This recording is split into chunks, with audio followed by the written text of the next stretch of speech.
Welcome to Hurrdat Sports Radio. I have been picked next to last twice, which we're picked 17th out of an 18-team league, and I get it. The 2 times we were picked next to last, in 2022, we won the conference championship. And in 2017, we inherited an 8-45 team and won 8 in a row and played JMU the last game of the year for the conference championship. Now, I'm not into making predictions. That's just a historical fact. Curious to know what keeps you awake at night, what excites you the most, particularly at the tackle position. Yeah, the thing that keeps me awake at night the most is my 4-year-old daughter kicked me in my back. But besides that, we're mighty different in a lot of ways. You look out there in the pond, you'll see a big old duck. I'm hoping we get to travel that duck to all of our away games this year. All right, we're mighty different when it comes to the jerseys you might see us wear or the facilities that we get to be in, and we're innovative. And we've always been on the cutting edge of everything we do. We're certainly positioning ourselves to be on the cutting edge, and we're grateful for the opportunity to compete in the Big Ten. We teach our players to always have the values of respect and accountability. Everything we do is for the University of Washington. And we say it's all about the W in work, the W in winning, and the W in Washington. We take great pride in our state. And a very cliche-filled Thursday in Indianapolis. We welcome you in on a Friday in Omaha, and already we have issues as we welcome you live to the Pillar Exterior Studio. This is Hurrdat Sports Radio. I'm ODB back in Omaha. I got back in about 7:35 with my man Shane Schillerberg and my partner, Matthew Jaquez Vrzal. I'll take Jaquez. Oh, I got no problem with Jaquez. That's a pretty good one. MJV. I don't know. This thing keeps telling me my mic is muted, so hopefully Shane knows what he's doing back there. No, I can hear you loud and clear. All right, perfect. With one of the greatest T-shirts. Well, no, it's top 6 or 7. Yeah, this was made for me by my sister. I am not for everyone. That is so true. Yeah, I'm an acquired taste. Oh, you ain't kidding. How was the drive? Down it was horrible. Okay, why is that? Well, number one. Okay. I'm gonna take notes. So it wasn't even the music. People will make it about the music. Okay, what was the music genre? The music was it was frightening. It was like death metal? No. The music we went from. So I knew I was in trouble after the first 2 songs. Okay. Neil Diamond. Nice. What? Sweet Caroline? Oh, no. It was a different one. I don't know. Maybe Coming to America. It was something weird. I don't know. And then it went to Elvis. Oh, you hate white people? No, I love you. Okay. And Elvis pretty good. Elvis is not. You don't like any Elvis music? Elvis is a thief of music. Grand larceny. He stole from my people. Oh, don't you? Hey, listen, don't you start with me. I don't think he stole from your people. I think he brought your people's music to the forefront. Oh, is that right? While he was getting paid doing the stanky leg, no Chuck Berry and people couldn't get any love. But then eventually that all. Hey, don't start with Chuck me. Did good. Chuck did okay. Chuck could have been better. Okay. Hey, listen, I'm just telling you, man. Relax. I'm just asking questions. No, it's a talk show. We're supposed to have conversation. Yes, we are. Okay. So, and he stopped an inordinate amount of times. Oh, really? Why is that? So that was probably number one. What's an inordinate amount of times? How long is the drive? I've never driven it. So I got back last night. Okay. At 7:30. 7:30. Yeah. 7:17 we hit Omaha. Okay. We left at 11:15. So 8. It's 8. For normal people, it's 8:20. Okay. For us, it was 10 and some change. Oh, geez. Yeah. You had to stop. Let Ravi off or whatever too. So. No, that was on the way back. On the way back. Yeah. Yeah. So you do like stop and look at the world's largest ball at twine, or what were you doing? So what do you think? Pee breaks? What do you think Yes. I'm not gonna put him on blast. They weren't just pee either. Oh, yeah, drop deuce. Oh, Yeah, that happens. That's natural. He batted 1,000 every stop. Really? Oh, I was Twofer? I was traumatized. 100% traumatized. I mean, you probably need to back down on the fiber a little bit, but I felt horrible because he never felt good. Oh, he was sick. He never felt good the whole time until kind of Thursday night. He kind of came to, or Wednesday night, yeah. And Thursday morning he was like, and he was a whole different person. You gotta get a little Pepto. No, well, my man is great. He bought. So it was about 2:00 on Wednesday. Yeah. At Indy. And I mean, he was laboring. He was totally gutting it out. And his deck scan thing kept going. God, that's a tremendous flavor. Thank you for bringing me one. Super douche. Wow. It's in the car. I want to see how you responded. Now you're responding like an a-hole, so now you ain't getting it. What?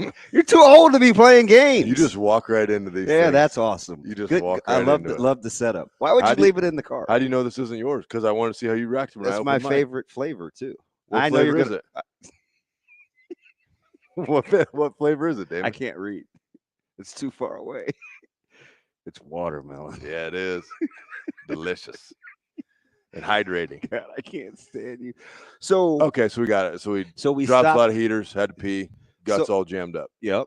Okay. But they weren't jammed up. It was loose. Right. So we were sitting at Indy, and he's just laboring, and I'm like, oh my gosh, I feel like the caregiver kicked in, right? I'm like, hey man, like Avery and Sash can stay with the guys because they were going to car wash the players at 3:30, and I knew I had to do a segment with Greg with Sharpie for the network at 4. So it's like we're just going to run him back to the hotel because it was close. It was only like 8 minutes. Okay.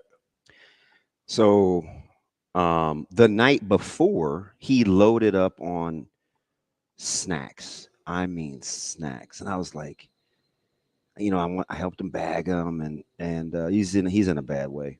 And I was like, why are we getting so many snacks? And he goes, I'm scared to be without at the hotel room, right? I just don't want my blood sugar to tank. So I was like, shoot, okay. And he gutted out Wednesday, ran him back to the gas station, and he bagged like 15 different kinds of gut stuff. Okay. Right? Kind of got cranked up, got a ton of electrolytes, got a little zero electrolyte, got, whatever. Yeah. Kind of reloaded and kicked back in. And then he was back to his like normal joke telling, sarcastic self. Got it back around to where it needed to be. Dude has got a quick wit. I mean, he went ham once. Yeah. He went ham once. I was talking to I said something about him cussing too much. I go, shoot, man, I'm running out of adjectives. And he goes, well, if you cuss, you have a lot more in the old repertoire. So then he proceeded to use the S word like 16 different ways. Is arguably the funniest thing I've ever heard. He just went into character. But so like the trip down was long. It was long. We didn't get in until nighttime, and I didn't. My room was pretty sweet. Like I liked the setup, but it was had to redo the scent in the room and stuff like that. Like I brought a car freshener, some trees. Stop, man. Stop. I'm just telling you're blowing trees in the room? No, I would never. That boy. Good job. No. High five. Even though that's my man. That would never happen. That's you're awesome. You're a weirdo. That is awesome. Could you just imagine me sitting around? When you said trees, I was like, geez, okay, we're doing this. Well, this some morning. of us don't go there right away. Yeah, I did. I went right to it. Some Douglas fir. So now, what else was your big takeaway from the whole media day? There were a couple. You're usually opinionated. Like people will piss you off, or people will like, I didn't think that guy was that cool. So I was in observation mode. Yeah. I feel like I jinxed Deshaun Foster. That wasn't funny. That did not go well. And you know what? I said Tuesday night going into Wednesday, I said, I'm excited. I'm excited to hear Deshaun. I said, but the scary thing is he's new. Like he's going first. And that didn't go over well. So that was fine, but he was great off to the side. And so there were 3 or 4 big takeaways. Lincoln Riley will easily be the most unlikable Okay. Although Saggetti might be close from IU, they're going to bite someone this year, and he's going to beat his chest, and we're just going to have to gut it. Just hope that it's not Nebraska. Why can't he beat his chest if he bites somebody? Oh my gosh, I was floored at his bravado. I liked Fish. Quick. Why does his bravado bother you? Does this mean stop? Yeah, that was just a quick. Why does bravado bother you? Give me the language so we can do this whole thing and not kill one another. This is your number one. Hey. I don't know. But why does his bravado bother you? Because, hey, do that again. What was that again? Because your boy, where you coach, is not sure on bravado. At the high school level? Yeah. Oh yeah. But he's not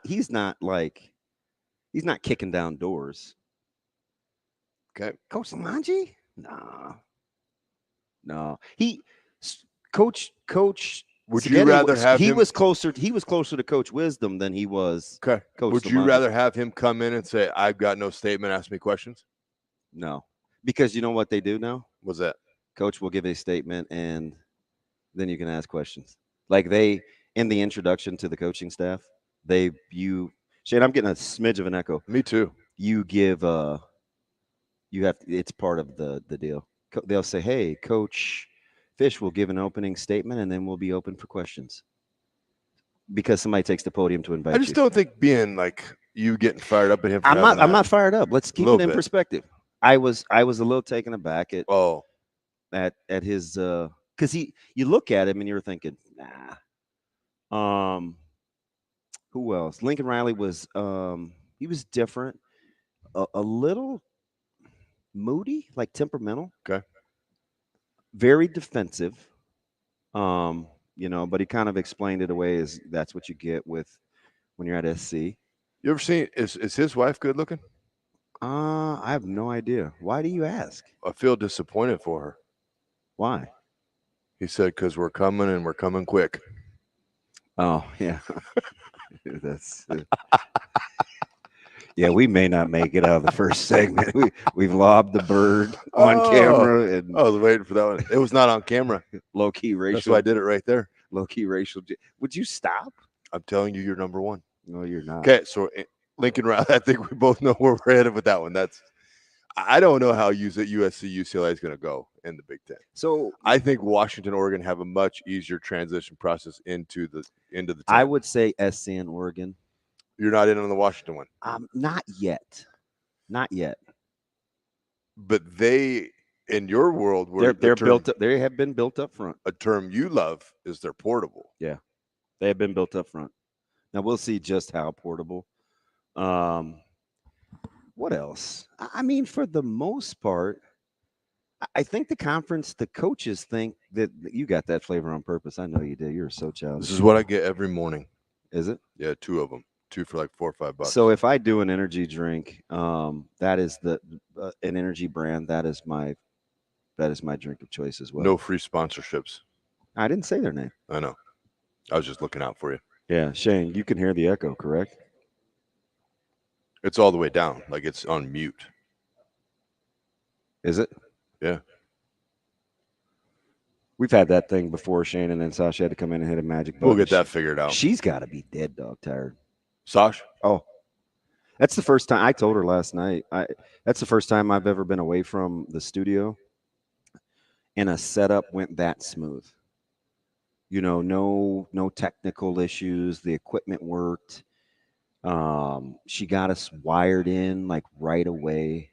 Sasha's a gangster. Oh, it's incredible. And my favorite thing, she doesn't dink around. She walks fast. She talks fast. She uses very little words.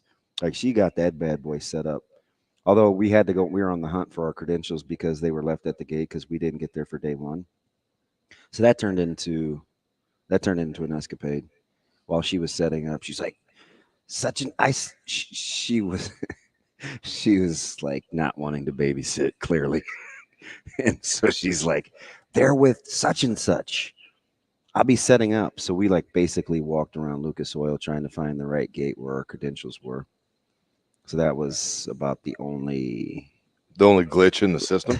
Logistical. That ain't bad. Hitch. No, she's incredible.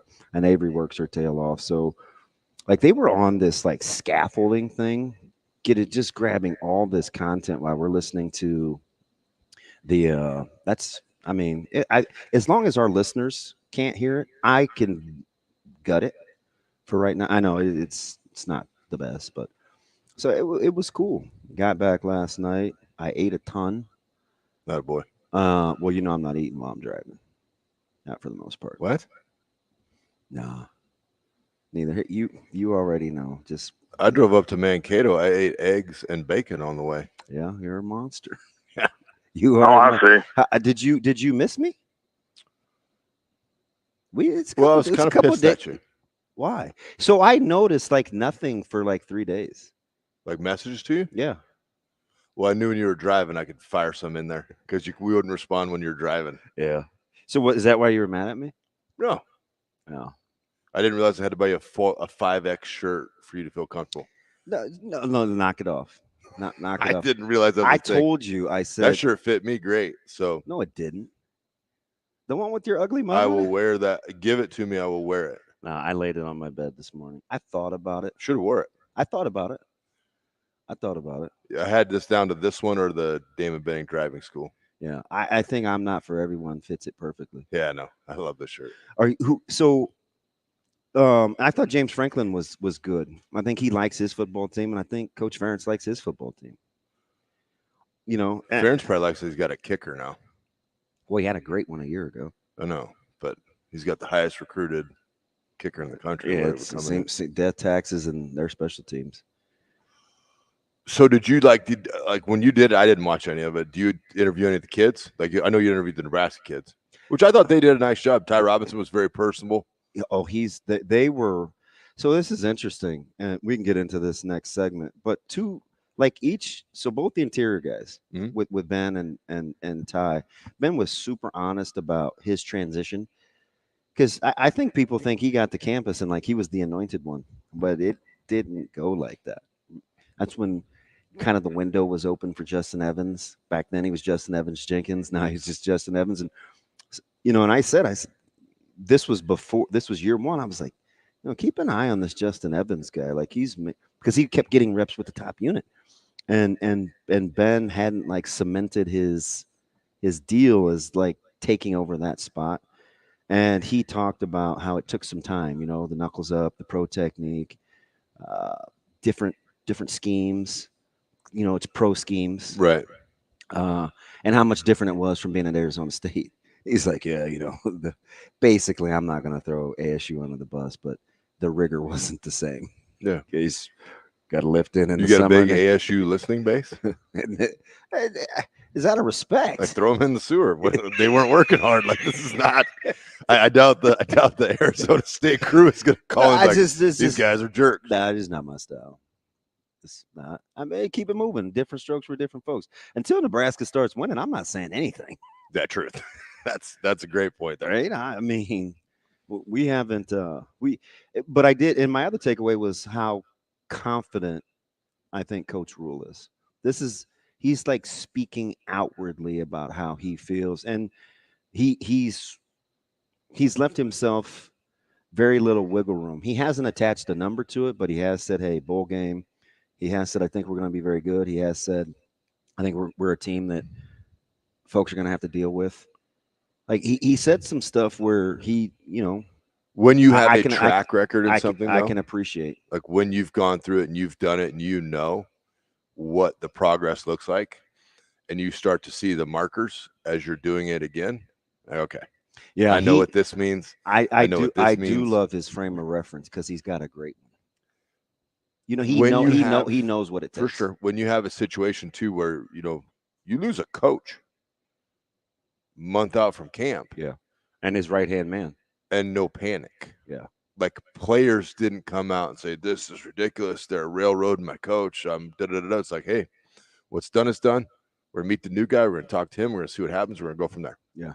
Like that, the maturity level of the player is the thing what? that I'm looking at. The what? The maturity level. Like they handle situations really well. Like the kids Who are you, Steve? are always seem to be. You're frozen. That's great. That's great. So can I? It's not. Why do you say mature? Because you're mature. Okay. Are you just doing that? Well, you're an infant, but mature. But how they move through it's impressive. Like it's. So how about both Ben and Ty saying that they could play 9 or 10 guys? That was the thing that I was the most happy about through any of the little snippets that I caught. And they rifled off, like they weren't just saying that, they gave you names. Yeah, I mean, Ben Scott was like, our 2 deep is insane. And a guy that I've been high on, Judy, on the defensive line. Oh, he's coming. Here, he's there. Like he has got active hands and hips. He will jolt somebody, and you will know that you have been hit. And the funny thing is, we almost left him for dead. Like, I didn't. I've always been in his camp. Oh, this A&M guy's not gonna pass. I mean, and quietly, yeah. He's but I rattled off 9 yesterday to Bruncy, and all those guys that had played. It's subtle substitutions. Those little subtle substitutions that go into games. Now they had to do some that. We don't even talk about Mazuka and Hood out of necessity. Like they had to substitute guys in. But you remember when you're good with your first 5. And then every now and then, just a random third series, it's like, hey, sophomore guard, go in there and see what you can do. And that's what Ben was saying. He's like, yeah, occasionally you can get another 1 or 2 guys and kind of swing left, right guys. But he goes, oh, man, our 2 deep, like, we're going to be all right. The beauty of the plan that's happened, though, too, is that we've complained and pissed and moaned forever for depth. And if you watch how they've done it, it's just very smooth on how they've created depth. I know for a fact they really like a lot of their young linemen. Yeah. And they have the luxury of having a bunch of old ones that they can play that you don't have to be probably on as much. They know what's expected. They had to rewire the brain a little bit on how things needed to get done. But now you don't have to have those lags where it's like, we're going to be good for this year. And then, next year we're going to have to piece some stuff together. It's like, no, these guys have played as well. Like they know what's up. They know what's going on. Let's just roll with this thing. So, and you pit that against, and I hate to say this out loud, but especially as a guy that coaches defense and was a running back, you know me, I'm a big fan of the more your units are cohesive, closest to the ball, the better chance you have to be a good football team. And those units are pretty – stop, man. Not everything's a shot at your little – just say lineman. No, man. I mean, I like closest you guys. to the ball. Well, it could be D, yeah, O-line or D-line. Lineman. Closer to the ball. Is that how I said it? You can't go without us. Is that how I said? You can't go without us. You're a child. No matter what blitz you come up with, no matter what run scheme you do, no matter what sweet pass you want to throw. That's fine. You need us. We don't need you. That's cool. It's awesome. I'm so happy right now. Just say lineman. This is the first time you cracked a smile. Both of us. This is gonna be a heck of a 2.5 hours. By the way, Newhouse is very happy that we're reuniting. Yeah. The dude went to Italy. He was in and got some slices the other day. Yeah, he did with his mom. Yeah. You ever met his mom? She's an awesome woman. At Jim? Oh, she's great. Glad his brother got all the characteristics and not Nate. By the way, we'll be back. You shouldn't say that because he's going to make rulings on some of the things we're going to come back with David Sanders Jr. talk and Dom Raiola. That's Matt Vrzal. I'm ODB. This is Hurrdat Sports Radio. We will be back.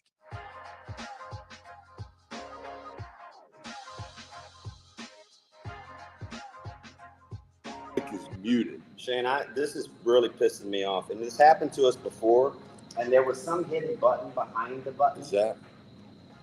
Remember? Hey, put on your, can you hear my echo in your headset? Did this change anything? So you still got an echo. Do you hear any echo? You don't? No, but you shouldn't be able to talk to me now while the music is going. Oh. He shouldn't be able to talk.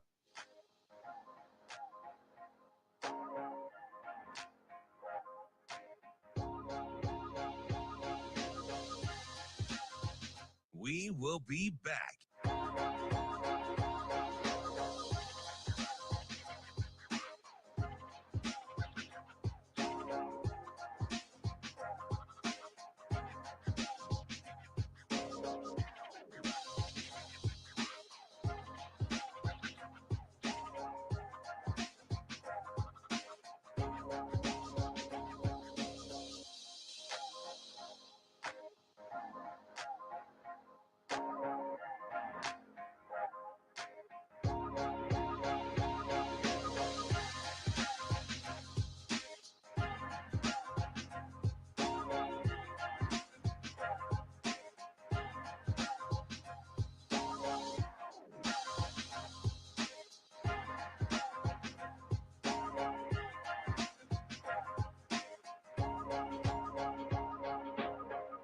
We will be back.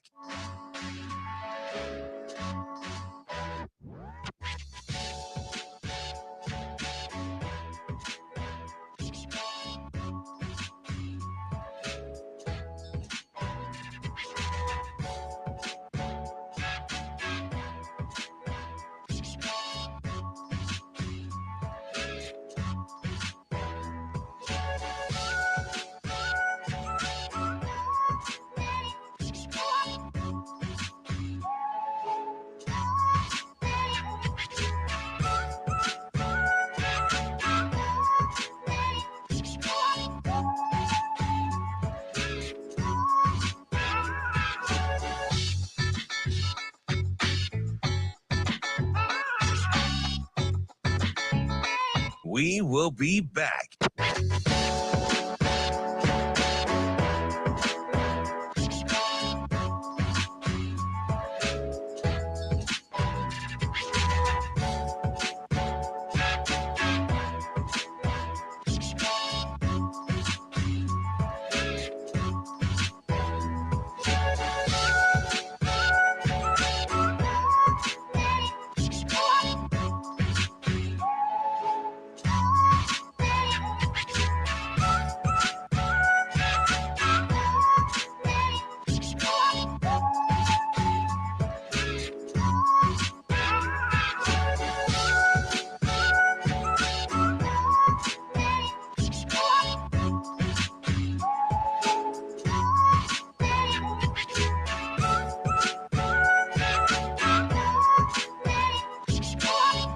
We will be back.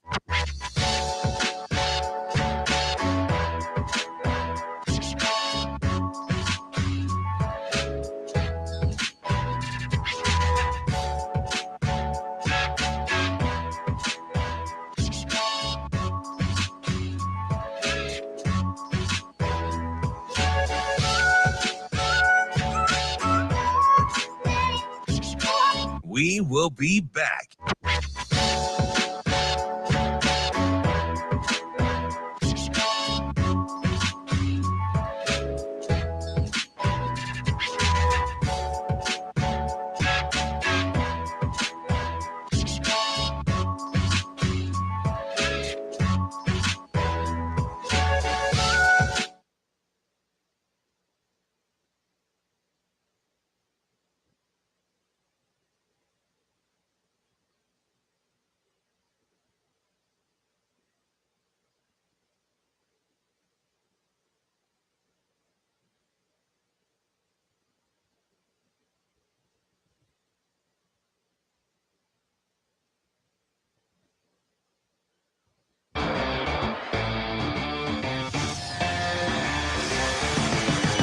You're listening to Hurrdat Sports Radio. Win the big games, beat our rivals, beat Ohio State.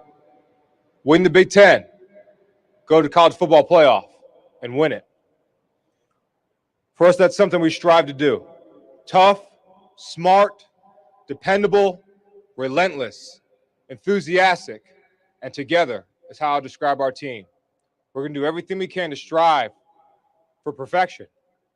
Everything we do every day is a process, and we'll continue to strive to do that. And we'll continue to do that with contagious enthusiasm unknown to mankind. A little soundbite from Coach Moore as Michigan kind of walked in and liked the way they carried themselves. What's wrong with you? Easiest money on the board is what? Michigan over 8.5. Oh, I don't know about that. Nah, you're probably right. They are going to shove it up people's hoops. If they can score enough points defensively, they can probably turn your lights out. That D line is deep, buddy. They got an all-conference caliber player at every level. Got to score 17. Every level. You got to score 17. Yeah, well, we'll see. You want to bet it? I'll bet you. No. I'll bet you 100. Are you nuts? Come on. So you can put it on 21 and win and throw it in my face? That's true. I did do that. Yeah, that's childish. But I won, though. That's you should be happy for me. What kind of friend are you? I'm very happy you. Thank you. I'm very happy you won money. That I turned your money into more money? Yeah. That was pretty fun. I had a good time. by the way. They are though. They that's a professional outfit, and it's Harbaugh, and people laugh at him, and he's a weirdo, and he's this and he's that. He instills discipline in programs. Yeah, and discipline will always win. They carried themselves that way too. The ultimate portability, discipline. Yeah, you can take that with you wherever you go. Or competitiveness. I'll take those as 1 or 1A or however order you want. But I think when discipline happens, your competitive nature increases. Yeah, because that feeling of, hey, we're doing this is awesome. Now, because we want kids to be driven and say, how do I get better? Be disciplined first. Then you can move into like, hey, I like this. I'm doing well. This is really working for me. Now you get competitive and you want to be in those competitive situations more and more and more. I think Harbaugh is one of the most underrated coaches, and I know he's at the Chargers now, and in 2 years they're going to be in a big player in the NFL. He's a big year 1 improvement guy too. So I'll be, Did you see his old ass pulling that sled yesterday, walking backwards with a defensive lineman standing on the sled? My man compared the first day of camp to New Year's, and coming out of the womb. This is the first day of school. This dude is out there. He is. Oh, the crazy like a fox. But living in an RV out by the beach.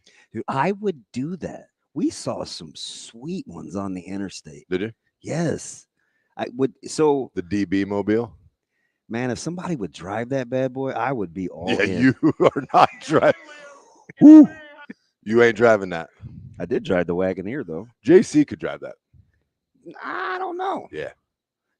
Yeah, probably. I bet she's backed up an implement on the farm. She could drive that. You be sure and let her know that's what you think. She has. You're classic. Before we get to the recruiting news of the day and a call to arms from young Dylan Raiola, let's get to my man Commander Cody, who wants to talk about media days. Commander Cody, what's up, buddy? What's going on, gentlemen? I'm just trying. My 2 favorite voices. I'm just trying to survive this idiot. How about you? Jealousy rears its ugly head. Yours. Well, I got to go see your idiot. What was that, about a week and a half ago, Verghese? Yep, it was. Did you get food poisoning?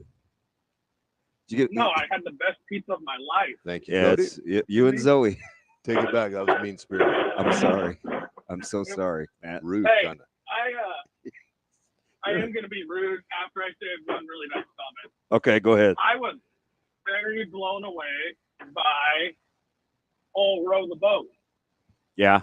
Very. The Flexter? What? Why? Why?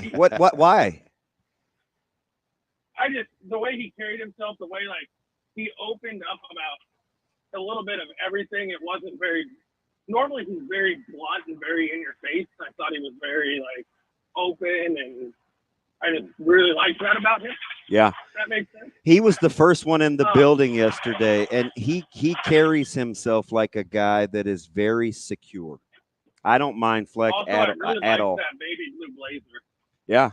So he was kind of making me nervous because every time he sat down, he had to adjust his pants. I'm like, buddy, that means they're too tight. Like when you have a 4-inch inseam, we got to do something different. That's not enough space. Just advertising. You just got to put it out there. Let's see now what I got. my comment, since I complimented him, you could eat some 7-layer dip out of that man's chin. That is a treat. Wow, that's tough. According to reports, man, it was a bungee cord accident. He had to fix some things. Now, for my question, I haven't listened the last few days, but shame on you. Is the walk-on program dead? Yeah, I don't know what they're going to do with that. I think they're going to get creative. I think universities know that football has to run at a high level. It is going to absolutely be the gateway with admissions. So I'm not panicking over the state of football because I think the free world knows, and even the academia side of universities knows, they got to get in where they fit in, and sports is going to be a big part of it. What are the actual rules of it? So right now, 105. Right now, it appears that's going to be we'll know today. Now, is that on scholarship or is that in your program? We'll know today what the parameters are, but that's the number being thrown around. They'll go. I got it. And Coach, you hear Coach Rule casually drop Tuesday or Wednesday, whatever day that was, Wednesday. He's like, yeah, thank SEC baseball for that, fellas. I was like, wow, nice. Scholarship number. But some other sports will get a bump, but he's a straight shooter. Hey, Cud, what's going on in the wrestling scene in the summer? Did we lose him? Cody might have peaced out. That's all right. Yeah, he left. I think they'll go to practice squads. Shane, thanks for fixing the echo. I think they go to practice squads. They might. I think you do. They might. I don't know how they're legit, like the semantics of it, but I could see that happening. Yeah. How about so in the latest news? Hold on though, before we go there, is the 105 all 105 are on scholarship? Hey, listen. I don't understand it, so I want you to help me. You're a very smart guy. Don't let me fool you. Yeah, but is that how it goes? Sure. I don't know. Being dead serious. Listen, what part of I don't know don't you understand? I think you're sandbagging me. I think you know. I don't know. You're good friends with a guy that's kind of in control of a lot of stuff. I think you're just now we're good friends. You're great friends. Now we're great friends. Now we're great friends. You are. Yeah, that's what we're doing this morning. But it's an interesting thing on how it's going to work. I walk-on's always going to have. It's got to have a role in college sports. Mm-hmm. Because there's always that story. There don't have to be a lot of those stories. I don't know the term that you'll bring those guys in under, but I'm inclined to agree with you. But you still think, and they're very maybe bright. you call it yeah. So there's some language you could probably use. Boy, I mean, and you can really get into terminology like if that's 105-4 varsity, great. This is our freshman team. Yeah, you're thinking like a taxi squad. Yeah, yeah. I don't know. I'll be curious to see if they put limits on. I think it's fascinating on how it can go. Yeah. Because honestly, now an athletic director becomes a GM from everything I've understood. Because you're going to have this pot of money and you can kind of divide it out the way you want. It's got top end limits, but you may say, "Hey, we don't want to do that." And does this destroy Title IX? No, Title IX. It's going to be Title IX compliant. That's okay. The thing. It will be? Yeah. Because there was a talk about that for a while that wasn't going to even like, hey, good luck. It's over. I know.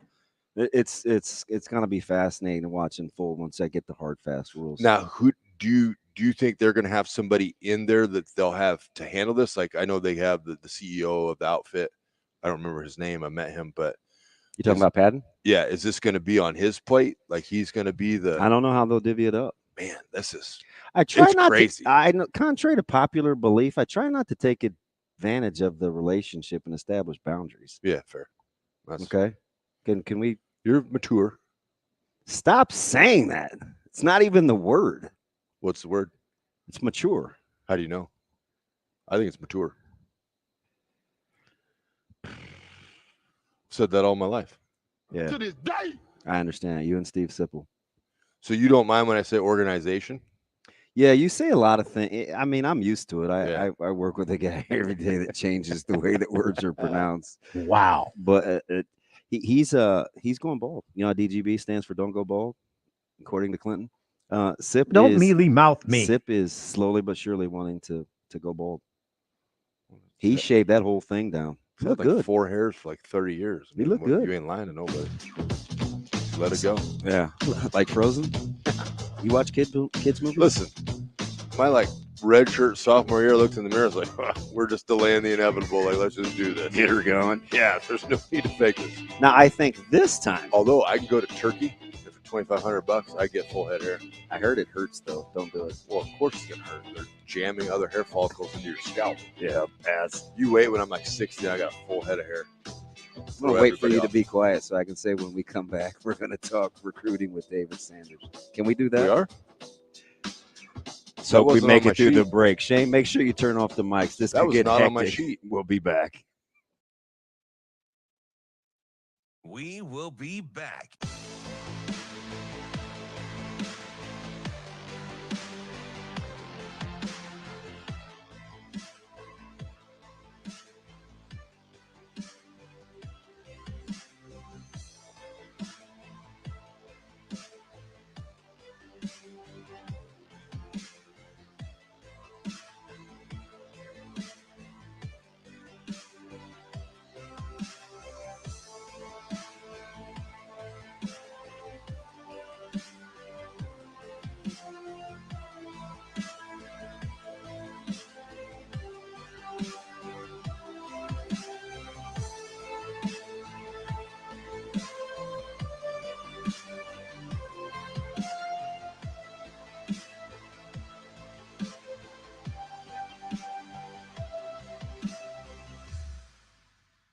We will be back.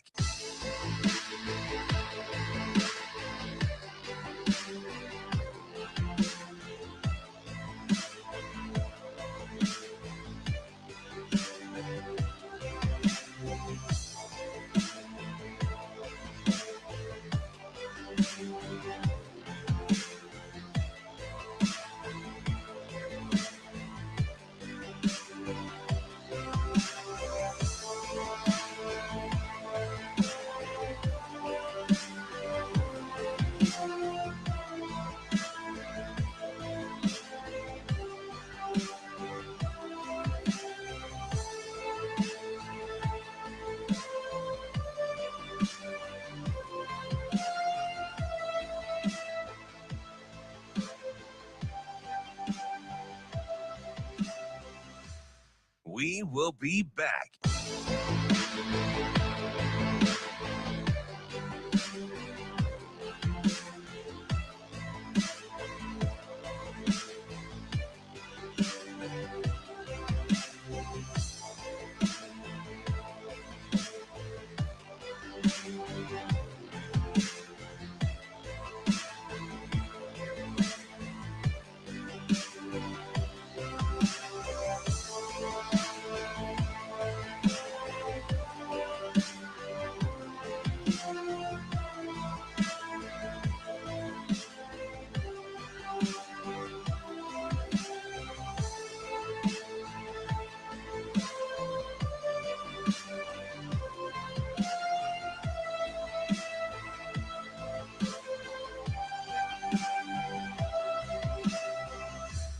We will be back.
You're listening to Hurrdat Sports Radio.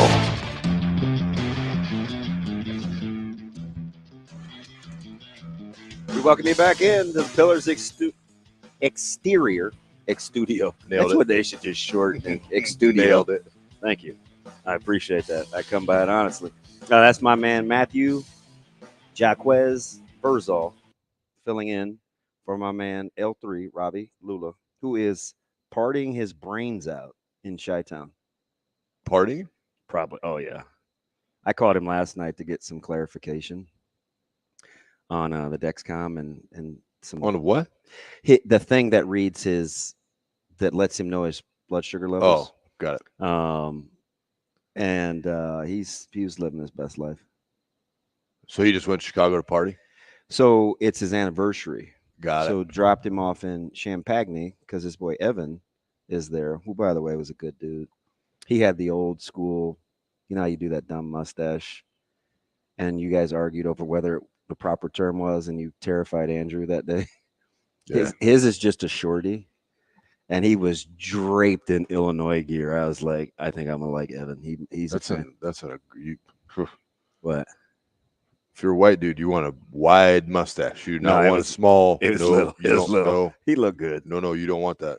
No, I get the reference. Do not want. That's going right. You see Paul Skeens? You want that thing out here? No, big. That thing's in here. You do not want that. Just for your own health and well-being. Huge news dropped. Huge. It was huge. This is one of those things where you talk about me sandbagging and not sandbagging. This is one of those where I felt like my profiling skills came into play here with David Sanders Jr. coming back to Lincoln for their elite recruiting weekend. He's down to 2. Number 1 tackle in the country. He's different. You would like him. He's a guy, put it to you this way. He's a guy that I would roll the dice and say, hey, Dr. Rob, come on down and spend some time with David Sanders Jr. Like he could operate on that wavelength. Go with Rob? See, right? I think that, first of all, he wants to be a doctor. Okay. Second of all, his Rob Zattersko. Yeah. His personality is different. So that's the one where they wanted us to come down, and there was a recruiting weekend a long time ago. And anyway, short story long, I got a really good chance. You know me, like I'm studying, I'm watching, I'm listening, spending time with the grandpa. So I'm just trying to like doing my best Dr. Reed on Criminal Minds, right? Seriously trying to get a segue. And then I went through and I said, I came back and I said, wouldn't surprise me if it comes down to Clemson and Nebraska. And I think people are like, oh no, man, Nebraska. And I'm like, hey man, don't kid yourself. So then it went quiet. I mean, radio silent for a while. Then he comes out with a top 4. And Clemson wasn't in it, but it was Nebraska, Bama, Ohio State, and Georgia. Nebraska, Tennessee, Ohio State, and Georgia. And this is probably, I don't know, a month ago, maybe. And so I went through and I read the write-ups. I read them on air, what he said about each place. And I go, I told a couple of guys, and I don't know, because I didn't talk to them, right? We go back and forth with the parents, but they don't give up much either. You do? Like you're talking to his parents? So Jay talks to his mom. Okay. And I'll text his dad. It's not like me and you. Okay. But it's even when I first figured out that the 27th was going to be the day for the elite recruiting weekend, I was like, hey, hope to see you. It was like crickets for like 2 days. Right. So I was like, shoot, I may have shot my shot and struck out. Which effed it up. Yeah, which wouldn't have been the first time, right? Take a L going home. Damn it. So then when he comes out with the list, I totally went profile mode. And I told a couple guys, I said, hey, this is my best guess. I said, Tennessee's the dark horse. And it was because during that visit, he said, hey, I can be myself. I can kind of walk around on campus. It was cool. Like I felt relaxed, could be who I am. So that let me know that was important to him. I knew what he liked about Nebraska. And I read what he said about Georgia and Ohio State. And I told one of my guys, I'm like, you ain't going to Ohio State. I'm just telling you. He's like, really? And I said, no, Ohio State's going to be out. I said, Georgia may be able to make a late run, but I said, I don't think so, even though his boy is up there, because they've been recruiting his teammate forever, and he's already going to be on campus. So I was like, oh, okay, I could see that, but he doesn't strike me as the type of person that would follow his friends. Okay. I liked his level of comfort of him being able to be comfortable in Lincoln. Comfortability. That word. Nailed it. Props to you. I got you. Super douche. And Tennessee. And then he comes out yesterday with Nebraska and Tennessee. He's going to take 2 visits, final visits. And it does not surprise me in the slightest, because he is different. So why do I say I would even roll the dice and say, hey, Dr. Rob, go spend some time with this guy? Most people would be terrified. Right? If you don't know Dr. Rob and you like, hey, let's go spend 30 minutes with Dr. Zattersko, he'd be like, whoa, what is wrong with me? It's a lot going on. It's a lot, right? I think he could vibe with him. That's the kind of person we're talking about, to be honest. Do you think that the staff knows that guys like Rob and you and the right guys are there's a reason willing to help? Yes. Well, okay. I mean, we were yeah, they know. Okay. They know the personality types. Okay. There's some guys you just don't want their help. And that's not being mean. It's like, hey, that's not being mean. That's just being honest. Hey, I know you've been there, done that with the recruiting. How about an OV this weekend? Some of them are 104 years old and just need to like calm down. Okay, stop. He's not 104, by the way. Some are that are up there a lot. I am old. I am old. I get it. So Dylan obviously has a really good relationship with him because of the Georgia recruitment, and they were thick as thieves. But on his first OV, they were in TCU because Dylan's sister was graduating, and Dom and Mom, who by the way, she's fantastic. I don't know how Dom did it, but she's the GOAT. And they kind of they touch base, and I think I can tell this. I called Dom this morning early just to make sure I could say this, but he didn't answer. I called him. He didn't answer. Well, it's like still saying it. It's in the 5s, but I think it's okay because there's nothing to it. So before that weekend, the going all the way back to the OV, I said, "Hey, I want to do a little fact finding. I want to be consistent with the message. What's been the approach?" He said the same as Dylan. Be a part of something special on the front end. That's all we talk about. Be a part of something special on the front end. So that's all we talked about. Trust, the transition to Lincoln. Yeah. But being in the area he's from, I kind of know what the people are like. Where are they from? Close to Charlotte. Okay. And you just got a good vibe. His grandpa and I, that was like my guy. Old soul, silver fox, reminded me of he wore a blazer every place he went. Stylish. Oh, I mean, super cool. Now Grandma worried me a little bit, because they're up in New York, Buffalo, and I think proximity and being close to family, their family in the Carolinas, was important. So that's why I kind of felt like Clemson may stay in the fray. But once he got rid of Clemson, I said, the minute I knew that they were doing the elite recruiting day on the 27th, this is probably 5-6 weeks ago, I was like, hey, if he comes back on the 27th, all bets are off. And now all bets are off. And young Dylan sent out a call to arms. He's getting him from Epley today at 1:30. I know. I saw that. Is that not incredible?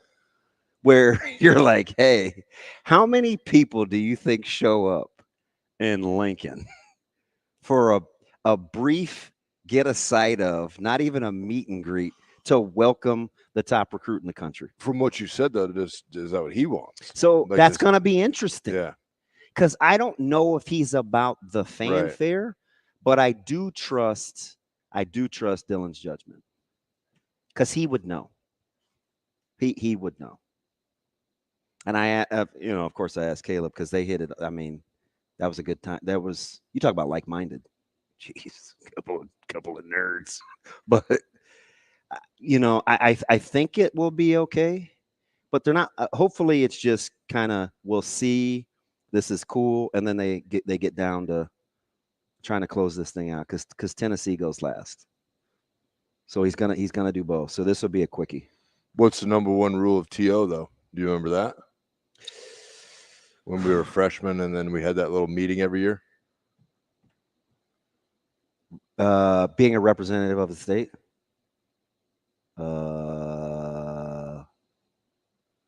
Give it to me. Get your story in first.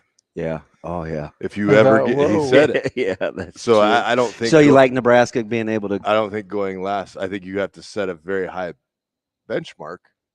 But if you get in there and you set it right, and the thing with you always want to be first. And I don't know. Like I truly think this is. I don't know, right? And I'm being honest when I say I don't know. I think it's easier for Nebraska because it's hard to be more authentic than they're going to be. Yeah. They're not going to blow smoke. Yeah. No. Whoever commented too, yes, I know Title IX is federal legislation, but there was an article that I read where the college football programs may just pull themselves out. Yeah. So there could be that's why Title IX wouldn't matter. They could be a brand. So there are a couple things in play. Yeah. And do you call it financial aid? There's a lot of things in play that make it a little more complicated. But yes, I know Title IX is federal legislation. Coming up, since I haven't set the show, we're going to talk to Tim Verghese. I wondered when you were going to do that. Well, McLaughlin, Sautter, Bender. It's a quickie, like everything else.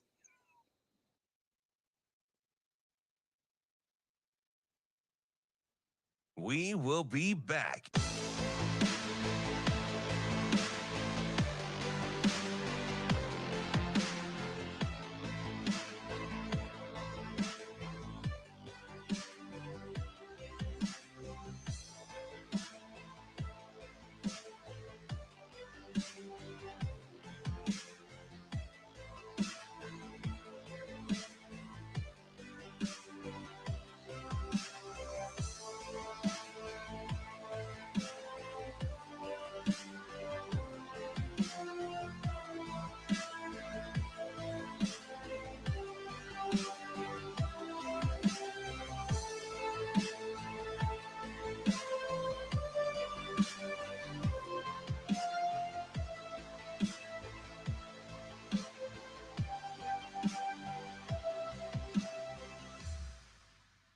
We will be back.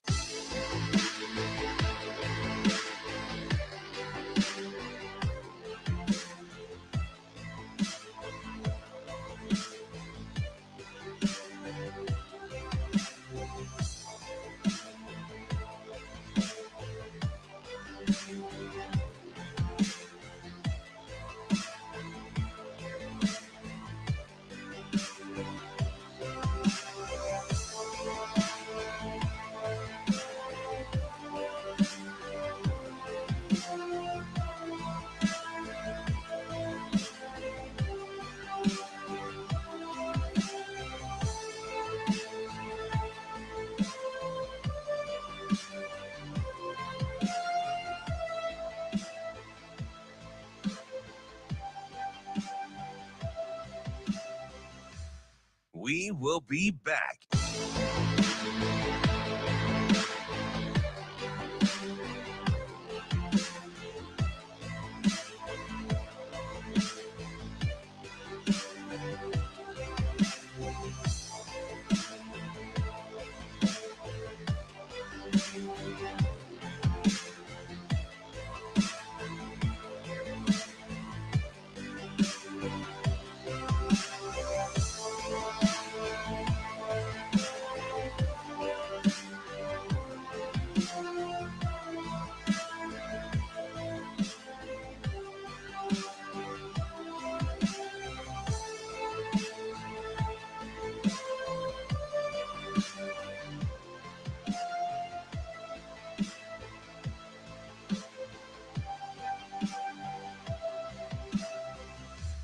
We will be back.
Welcome to Hurrdat Sports Radio.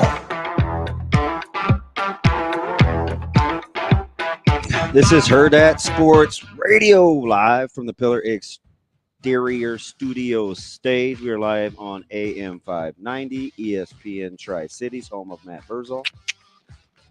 Doing the darn thing. As Shane, are we in? I'm back to getting the echo again. Gosh, where is Sasha when I need her? You know what I mean, Shane? It's okay. I can get through it just because we had to have all these interviews. You trying to work this camera is a thing of beauty. You're still as ugly as ever. So don't worry. Oh my God, I am not good looking. I know that. See, knowing is half the battle. It's just like G.I. Joe. Maybe Tim can help us out. Do we? I'm waiting for Tim to pop up. Oh, there he is, the man, the myth, the legend. From Rivals and Inside Nebraska, we welcome in Tim Verghese. Tim, good morning, man. What's up, buddy?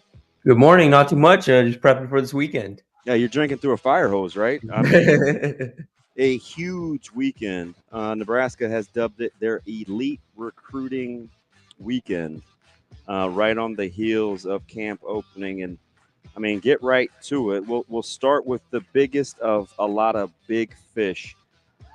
David Sanders Jr. down to just 2 schools, I think, visits with Nebraska and Tennessee. Nebraska bats first. Yeah, kind of had an inkling these weeks coming into it. Just kind of when we got word he was planning to make visits, and just the wording we were hearing kind of felt like, hey, Nebraska's probably in line to get one of these. We just needed the official confirmation, official word, and sure enough, we got it yesterday that hey, he's coming. So, Damon, I mean, you saw the kid at Caleb's official visit, and you have a good understanding of kind of what this kid is. I'm very interested to see what Nebraska does this weekend, because I don't think, I think people have made this out to be like, Nebraska needs to get their NIL funds to try and out. This isn't a bidding war. That's not it. You know what? And to your credit, you've said that from the jump, and you've been spot on the whole time. It's not an NIL. Yeah, right. And this is about development. This is about situation, and this is working for what makes sense for you, and because he's got kind of got the long road approach here. So I'm very curious to see kind of how Nebraska does in that department. They've done a really good job to this point. I think this weekend having Dylan Raiola around could prove to be big. Just having him in just in his ear the entire weekend, going, hey, picking him up from the airport. How about that? Yep. Going all in. It's impressive peer recruiting effort. But yeah, I'm curious to see kind of how this weekend goes for him. Obviously a massive development that Nebraska's in here. I put it on our board, but the way I've kind of worded this the whole time has been like, I'm not giving Nebraska a realistic chance until they get him on campus multiple times. They're doing that now, so I'm giving them a realistic chance. I was reading all the write-ups, and on a couple, this is probably, I don't know, maybe around the first of the month, I just went through all the excerpts of what he had said about the last 4 schools, right? It was Georgia, Ohio State, Tennessee, and Nebraska. And immediately I said, Tennessee's the dark horse, because he talked about, and I was joking with Verghese, I like Criminal Minds, and I wanted to go to school to be a profiler. So I like understanding people. And I got the sense once he said he got a chance to be himself and kind of blend in Knoxville, I was like, oh, shoot, like that's Tennessee's going to be in the hunt. I read the blurb about Nebraska, and I understood that one clearly. And I said right away, it's not going to be an Ohio State guy. I felt like Georgia was ahead of Ohio State if I had to rank them at the time, just because how he described the relationship wasn't what he was after. It wasn't about them cranking out X amount of players in some sort of factory. For him, it was about relationships. And so I immediately excluded Ohio State. And with Georgia, they've got his buddy. So I was like, okay, I could see them making a play, but he doesn't strike me as the type of guy to follow his friends either. It makes sense in my head. What about yours, that it's come down to Nebraska and Tennessee? Yeah, I think so. I think the way this is kind of trickled down is kind of, it does make sense that Nebraska's here now and the other two aren't necessarily here. I think that makes a ton of sense right now, but I do also believe, I don't necessarily think you can count out either of those other two programs. I know just yet. I know. But I do believe, I think you can safely say at this point, Nebraska has a leg up on Ohio State and Georgia kind of going into this final stretch of this recruitment. Tim, what does the sell become like when they get the kid on campus? And there's a lot of other guys on campus, and I want to kind of pick your brain about some of the other visitors this week of what you think their possibility of coming to Nebraska is. But how does Nebraska differentiate themselves from everybody else? What do they tell the kid that's unique about them, that makes it different? Are they still selling the vision of building? I think the vision of building, I think the vision of development, I think the staff kind of wants to be able to point to their track record of development and their ability to manage David's like health and body the best way possible. I think that's big here. Like this is a kid that, you know, I think he's still sitting around 265, 270 ish. Like he's still slim, and that's on purpose. Like he wants to be like, he's pretty much told coach, we're managing my frame this way right now. Once I get to the college level, you know, you can pack the pounds on, which is a very mature thing for a kid of that age. And again, clearly shows he's got a long-term approach to this whole recruitment. I think being able to point to Nebraska and go like, hey, you know, Nebraska is going to pitch them on the nutrition program, on the strength and conditioning program. Like, we're going to get you up to the weight you need in the most healthy way possible and in the best way possible. We're going to help you take care of your body like every step along the way. And every program can pitch that, but Nebraska prides themselves on that. And I think that's going to shine through. That's incredible insight. Hopefully people that are missing this live, I'm going to pump them to go back and listen, because in retrospect, as I look at what drew the most interest from their interaction, if it wasn't the player panel, which was fantastic with Canuck and Vincent Carroll Jackson and James Williams, it was the amount of questions that they asked to Coach Campbell and his staff and Kristen Coggins, by he I mean David Sanders Jr., about the caloric intake, the nutrition, how to fuel the body, the Dex bone scans to see how much weight folks could carry. I bet you his dad probably asked 4 or 5 questions during that nutrition and weightlifting like demonstration part of the visit. So the more I hear you say that out loud, that might be an undersold piece. Because Tim, I've said all along, if Nebraska could find a way to take Kristen and Corey Campbell on recruiting visits, they should, because it's hard not to be all in on how connected they are through development. Oh yeah, no, absolutely. Yeah, Damon, you know, I was going to flip this on you like a little bit. Like, you know, you were on the visit with him. Kind of what do you think is the key here? Like, you know, what's left for Nebraska to kind of show him? So I think for him, it's 3 things. Number one, it's the family unit structure. He's got younger sisters. He's very diverse, right? They don't talk about football and sports a ton at like the dinner table around the house. Like, it's not that nobody wants to hear that. It's just not that's not what ties them together. The connectedness of the family is what ties them together. Number 2, I do think it's the development. Like, where can you take me that I'm not already at, where you're going to invest in me as a whole person? Like, that's the other thing. And then the actual literal physical development part, I think, are the 3 things that Nebraska can really strive for, because I think at the end of the day, he's kind of his own guy. He was quiet. He was very fun, good-natured. I could see him needing a particular kind of environment to thrive in, because I think he's different than most people that look like him. Yeah, I would agree. And yeah, you know, I think that development piece is I think ultimately the key here. I'm curious to see kind of what Nebraska does in that department this week, and like kind of what they pitch him on, because of what they've done so far with this group and what they can look back on in terms of track record. O-line isn't really as up there as some other positions, but I think they have a vision they're trying to sell here. And I think, again, having Dylan here is so important. Yeah, I'm telling you, I watched quite a different world. I watched Donnie Raiola with him one-on-one during our cooking stuff and taking him off to the side.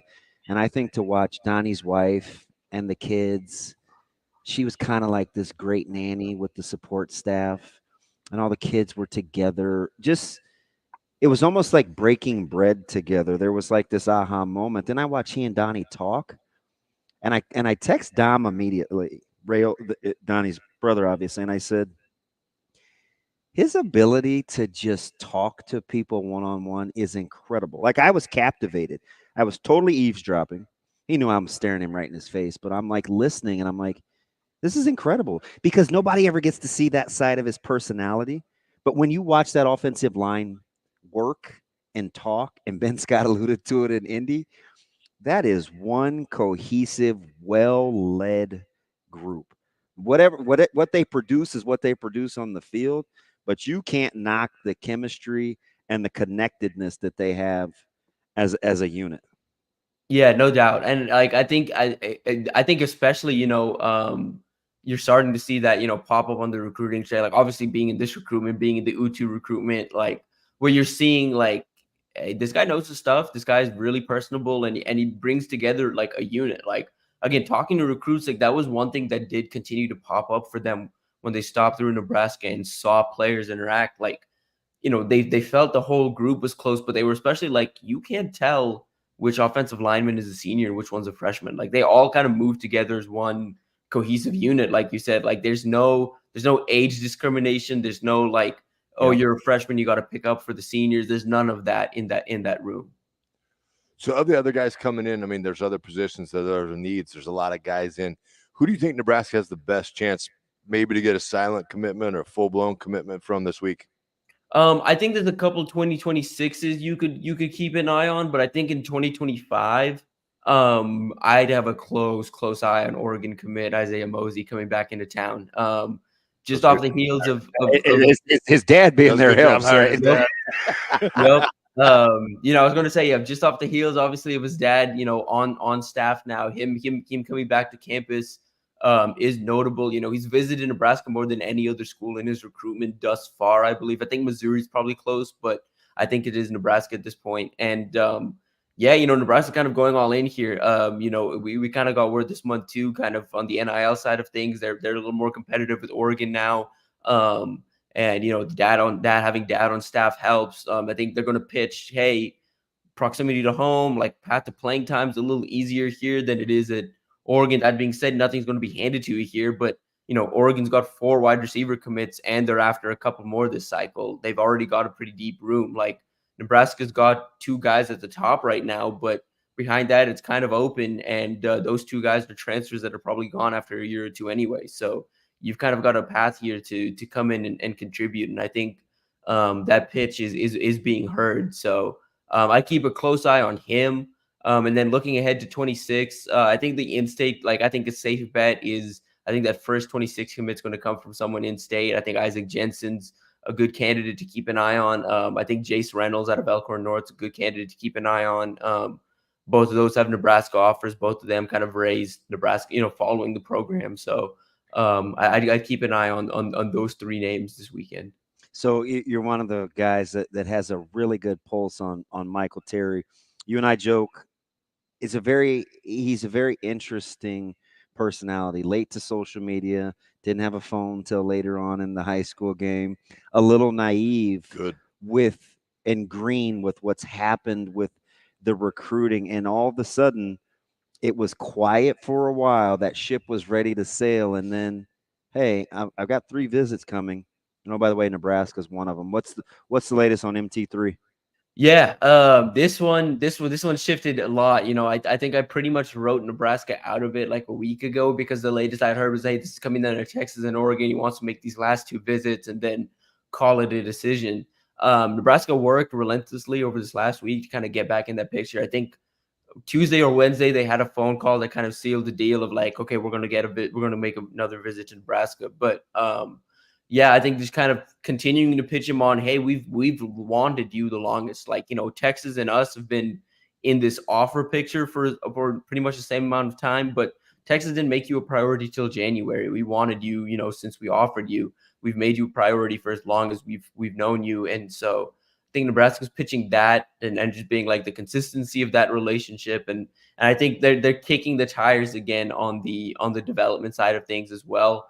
I think NIL is a little more important here than it is in the Sanders recruitment. Not to say NIL isn't important in Sanders, but I think to be in the David Sanders recruitment, you have to at least meet a certain floor number-wise, and Nebraska's done that, which is why they're still here and why a school like Clemson isn't, I think you have to be able to reach that floor and be competitive in the NIL standpoint. With Michael on the other side, I think NIL is a little more important here because I think this recruitment took the shift that it did when Oregon started throwing out the money that Oregon does. So I think Nebraska has to be a little competitive there. I think Nebraska, and I think the fact that they're getting this return visit says they're a little more competitive there. But I think ultimately, I think this week, getting him in as the last visit, I think is huge, because this is a kid that, I think Damon, you and I have talked about this. Like, he's a little impressionable. Like, comes off. He's the one whose personality least lends me to be secure about. You know what I mean? He's kind of all over the place with his thoughts, and he's green in this. So I'm like, even if he told me something on next Tuesday, I'd probably wait a while before I was like, oh, okay. You know what I mean? Like, yeah.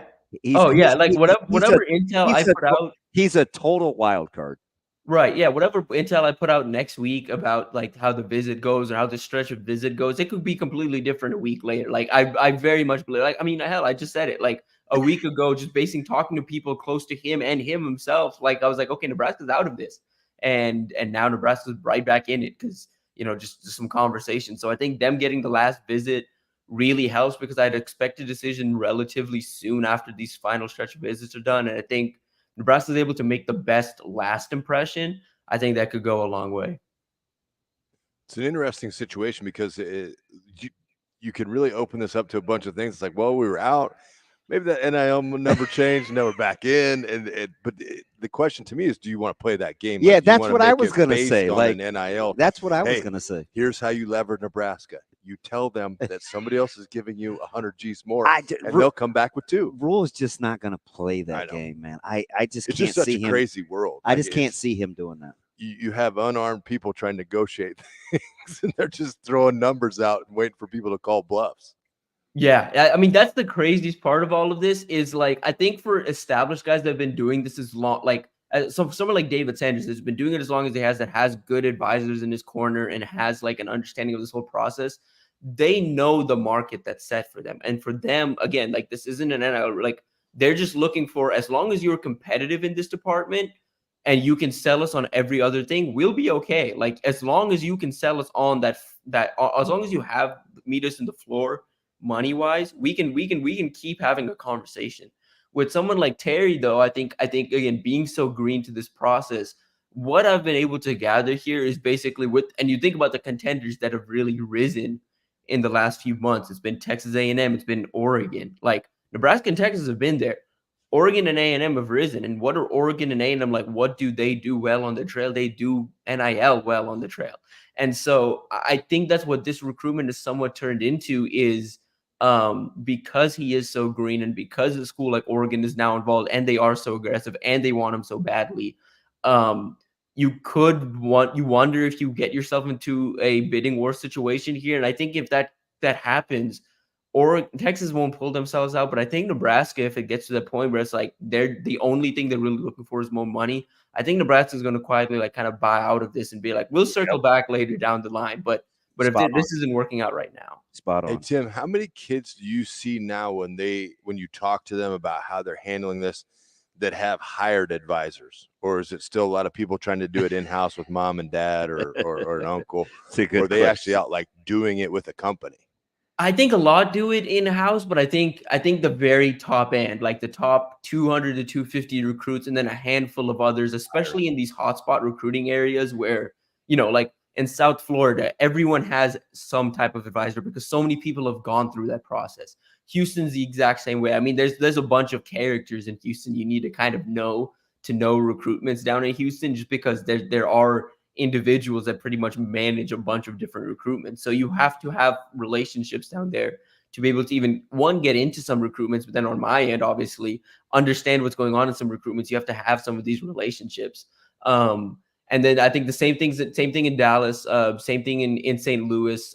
Kansas City's kind of getting to that point, but not enough like high level recruits there just yet. But some of these hotspot areas for sure, I think you see it a lot more.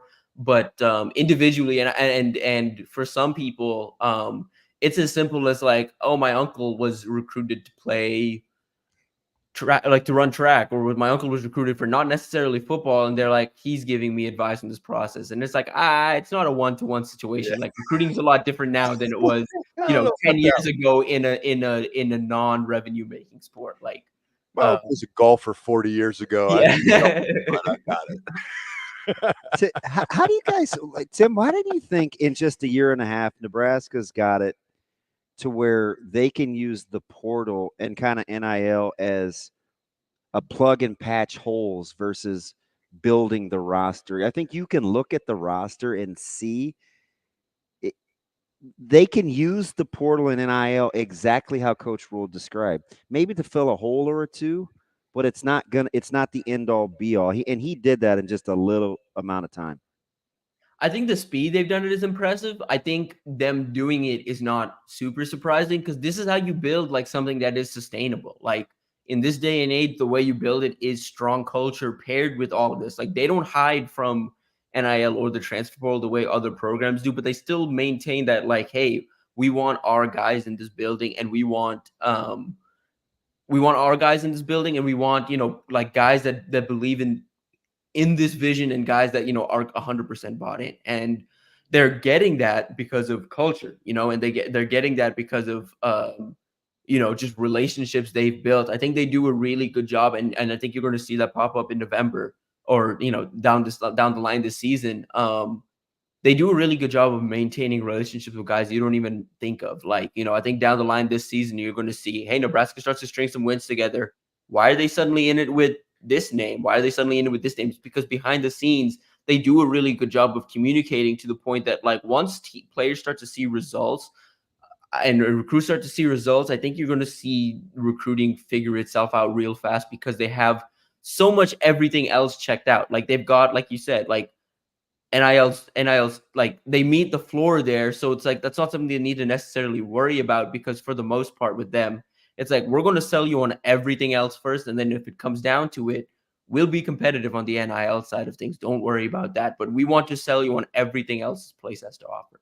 Tim, does a 1-0 Nebraska and a 1-0 Colorado college game day visit to Lincoln still influence kids? Would they pay attention to that and say, hey, that's a big time deal. Look at the environment, look at the atmosphere. That's a competitive weekend for games too. Yep. It's turning out to be like I like, and that's the thing. I think Nebraska's shaping out to be a big weekend, and recruits are excited to come. When I talk to guys about, hey, what games are you coming in for the season? Like, are you eyeing any games? They're always like Colorado week 2. Like we're looking forward to that one. I think guys want to see a dangerous road environment at Nebraska. Not even dangerous, but like a true rowdy like environment at Nebraska where Nebraska creates an atmosphere for a road opponent. Tim, fantastic stuff as always. You never disappoint, man. I can't wait to catch up with you next week after this monster weekend. Yes, sir. Talk next week. That's Tim Verghese. So good at what he does. Very good. And we'll be back. We'll chew on some things. No, we're getting some tech fix. We're gonna chew the fat. That's my man Matty V with absolutely no fat.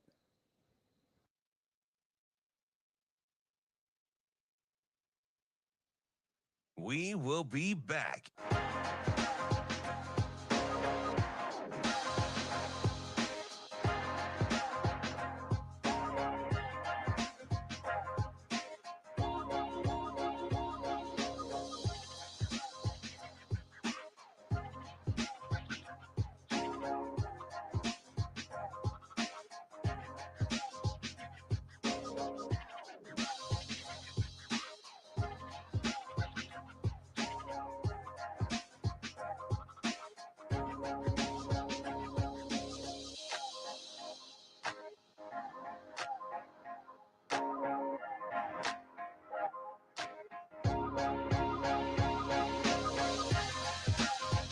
We will be back.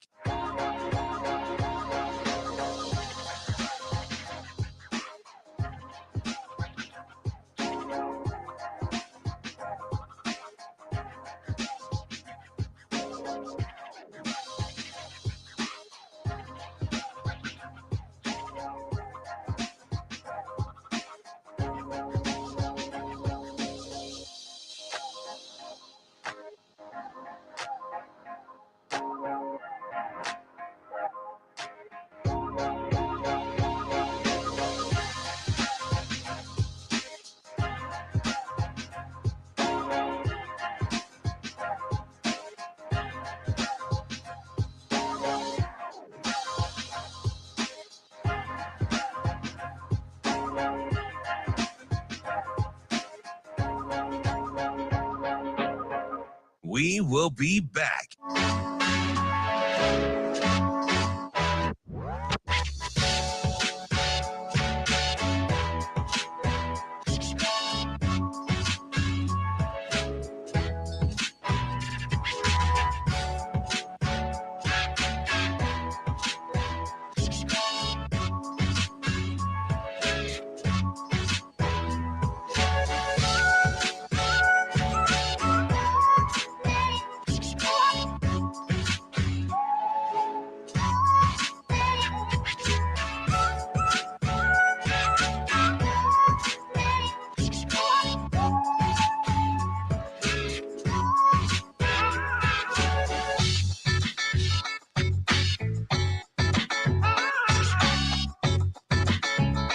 We will be back.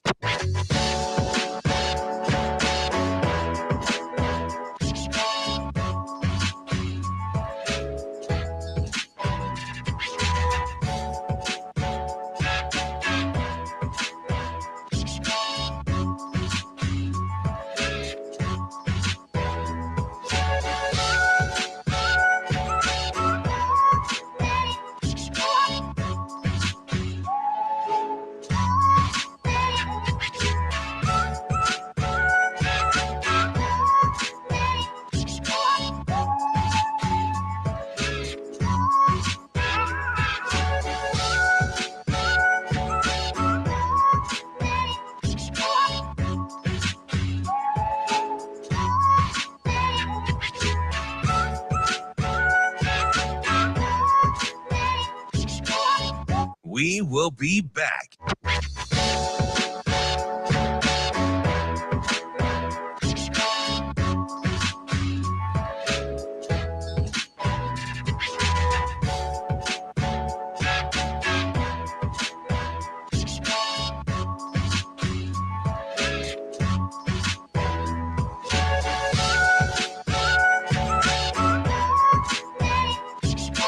We will be back.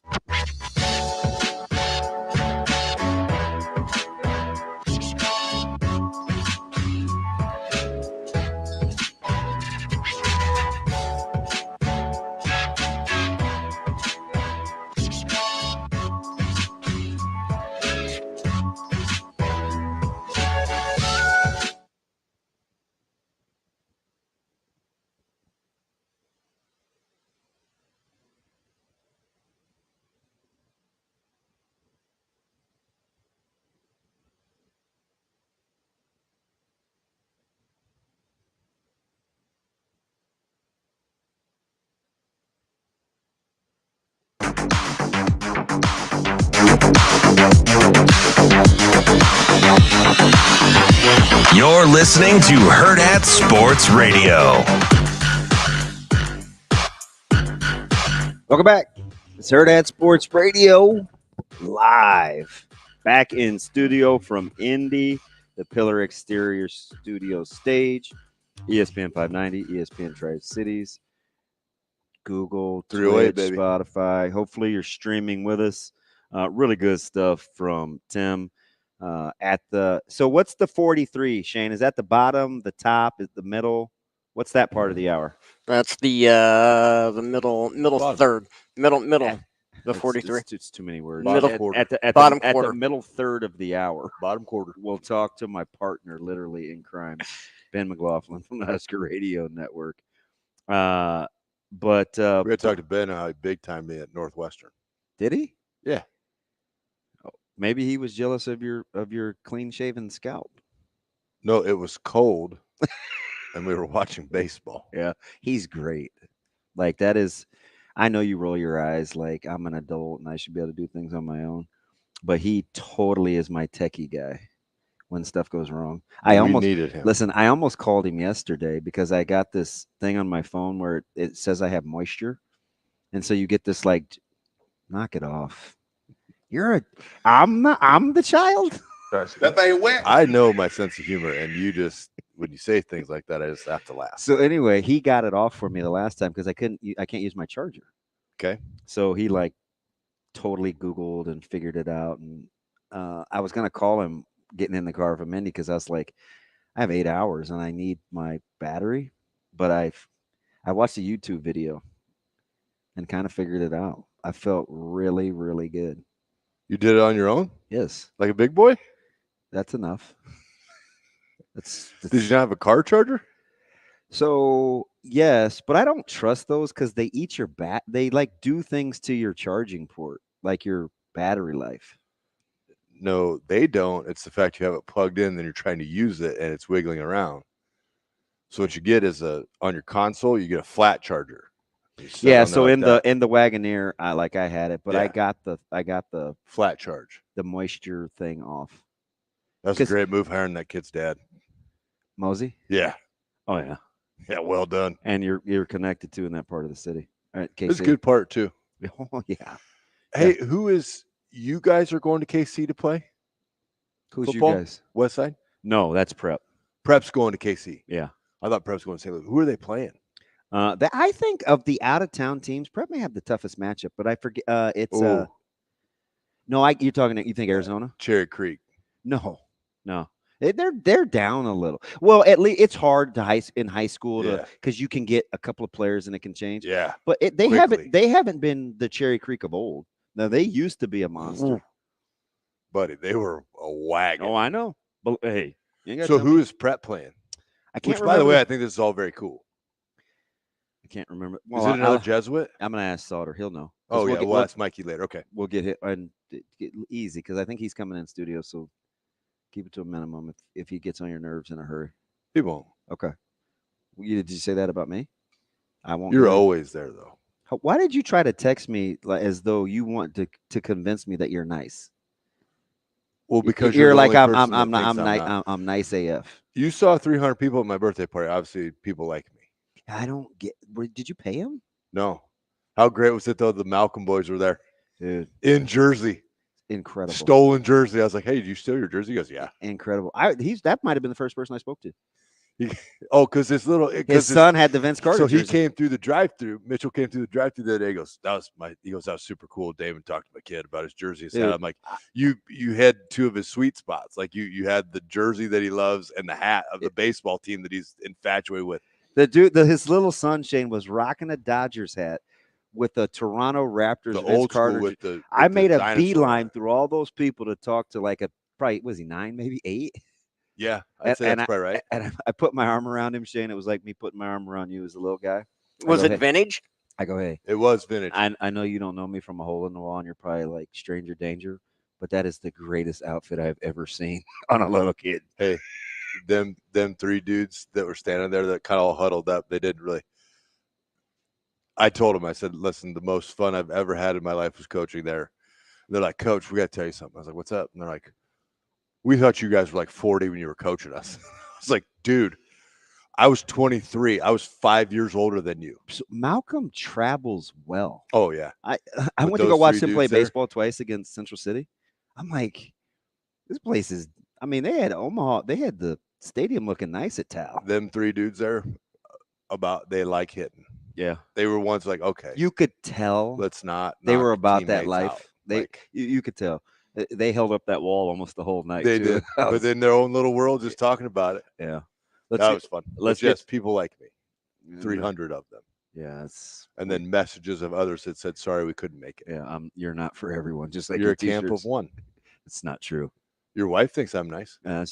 She also your kids and daughter and sons think I'm nice. I was going to say how she feels about me, but that would further prove your point. No, but it is cool though. The thing about Nebraska recruiting now is I think for so long, and maybe it's just me because it was my opinion, but I felt we had a defeatist attitude toward it. Yeah. Where it's like, oh, well, we're in with Bama or we're in even with Tennessee. And then all of a sudden we would just like fade out of the picture. You know, now it's like, great. You know why I'm confident about Coach Rule? Because he has, and we'll get to out of breath Brian here in a sec. He has this uncanny ability to let you know that he cares, but the ability to walk away because he does care. And that's, yeah. And he's mastered it. It's truly captivating. Yeah. I wish you all the best. You know what I mean? And mean it. Yeah. Yeah.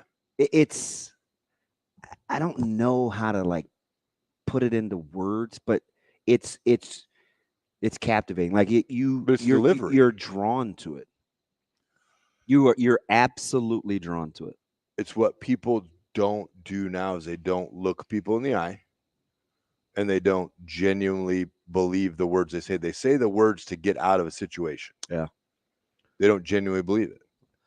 Like, he's got it to the point, and you know me, I'm so super skeptical. Like, I can find something wrong with just about it. Sold on this hook, line, and sinker. Yes. Right? I didn't even have to say it. I didn't. If Rule came to you with oceanfront property in Grand Island, you'd be like, I'll take 4. Yep. All of them. Yep. I'm dead serious. Yeah, I know. I'm like, I probably wouldn't take I would take a back seat. I wouldn't give him, but he could have Caleb, and I wouldn't say anything for the next handful of years. And I trust that he'll be okay. Yeah. It's rare. I didn't even want him driving with you, but I let that ride. So I like you too. Yeah. It's fine. Let's get that out of breath, Brian. B, good morning, man. What do you got for me, champ? Hey, what's going on, fellas? Just trying to make it. No, Matt has only clinched his fence once, and he lobbed the bird at me twice. That was just that technology. That wasn't a Damon. Yeah.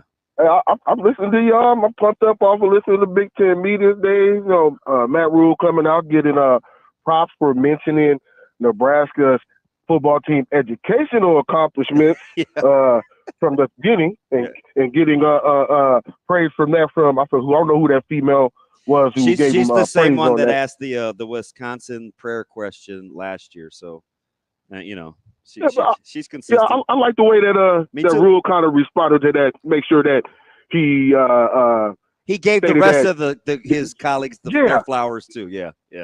Typical. Yeah. I really appreciated that. And I'm also sitting here thinking, we got so we got that budget shortfall, and we got Pillen in town talking about trying to get other resources, and we talking about getting a new grass field down there in Lincoln. Now, I know what Pillen mentioned a couple of months ago. People probably don't remember it. So I'm expecting that the new grass that'll be down there in Lincoln will turn the field name to Hemp Field, if Pillen has anything to do with it. Also, are you intimating he may try to find some new revenue streams? Yeah, because I was already saying a couple of months ago, and I was laughing about it. I was like, wait a minute, did we just sue a state next to us a couple of years ago for that? And now you want to bring it up as a revenue stream? So I thought it was funny. Wow. But most important, what I'm expecting this weekend, because I know somebody on this radio station I'm talking to now had just about as many kids as me, so they know about family life. Yep. So I know that 5-star tackle, when they came to town, had to get a chance to see that blacktop grill, and hopefully that pellet smoker going, so we get the 5-star. Because I'm depending on a family man. I know you're family man. You can't help but be family. You can go. I'm hoping that the man come here. I hope that NIL. You need a little bit more money. And I hope people. I don't know how that's working. I mean, I heard we got the most millionaires per capita, so I'm expecting something to happen. I want to see. I would like to see him playing for it.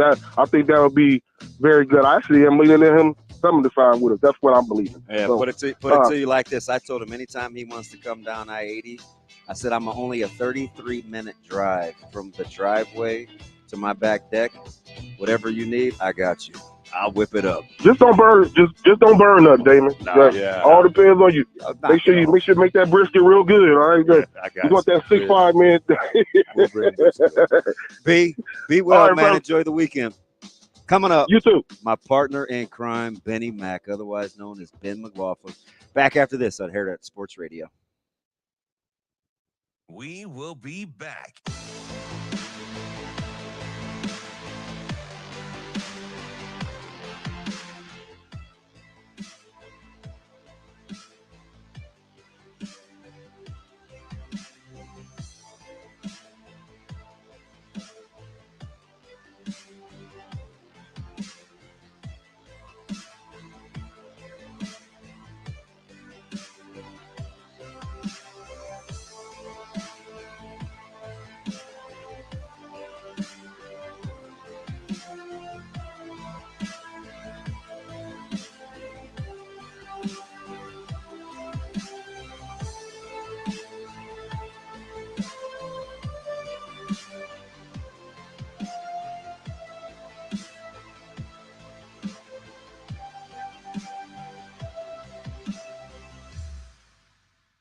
We will be back.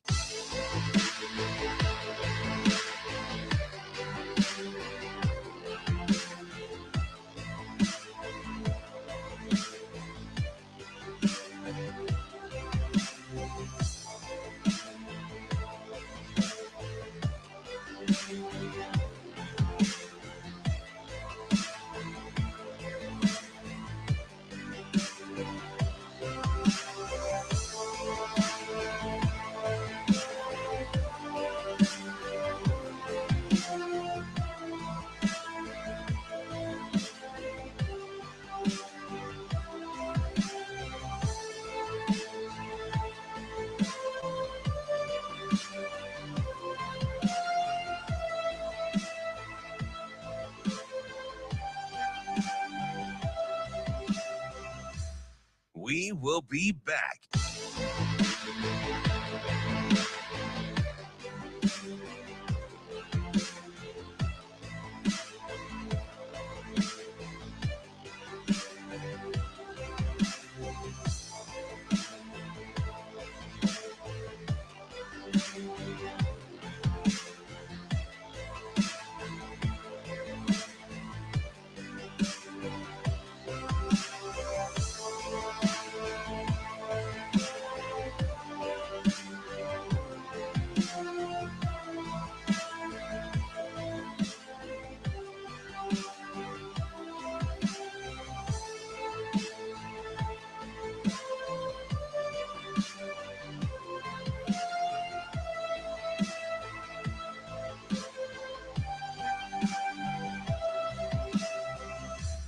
We will be back.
You're listening to Hurrdat Sports Radio.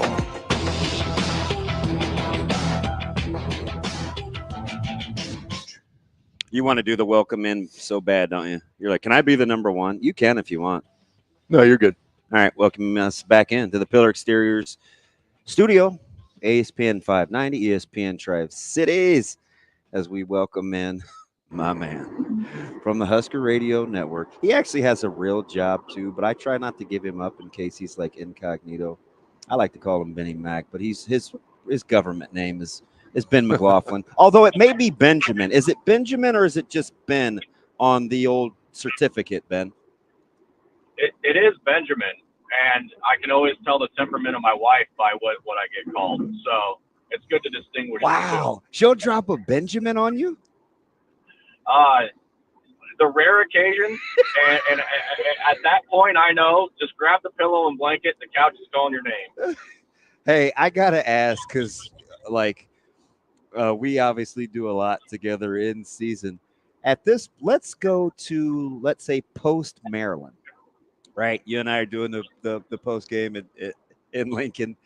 Would you have thought that on July the 27th, Nebraska would be having the three guys in town on their elite recruiting week, three of the guys that they do this weekend with a shot at this thing?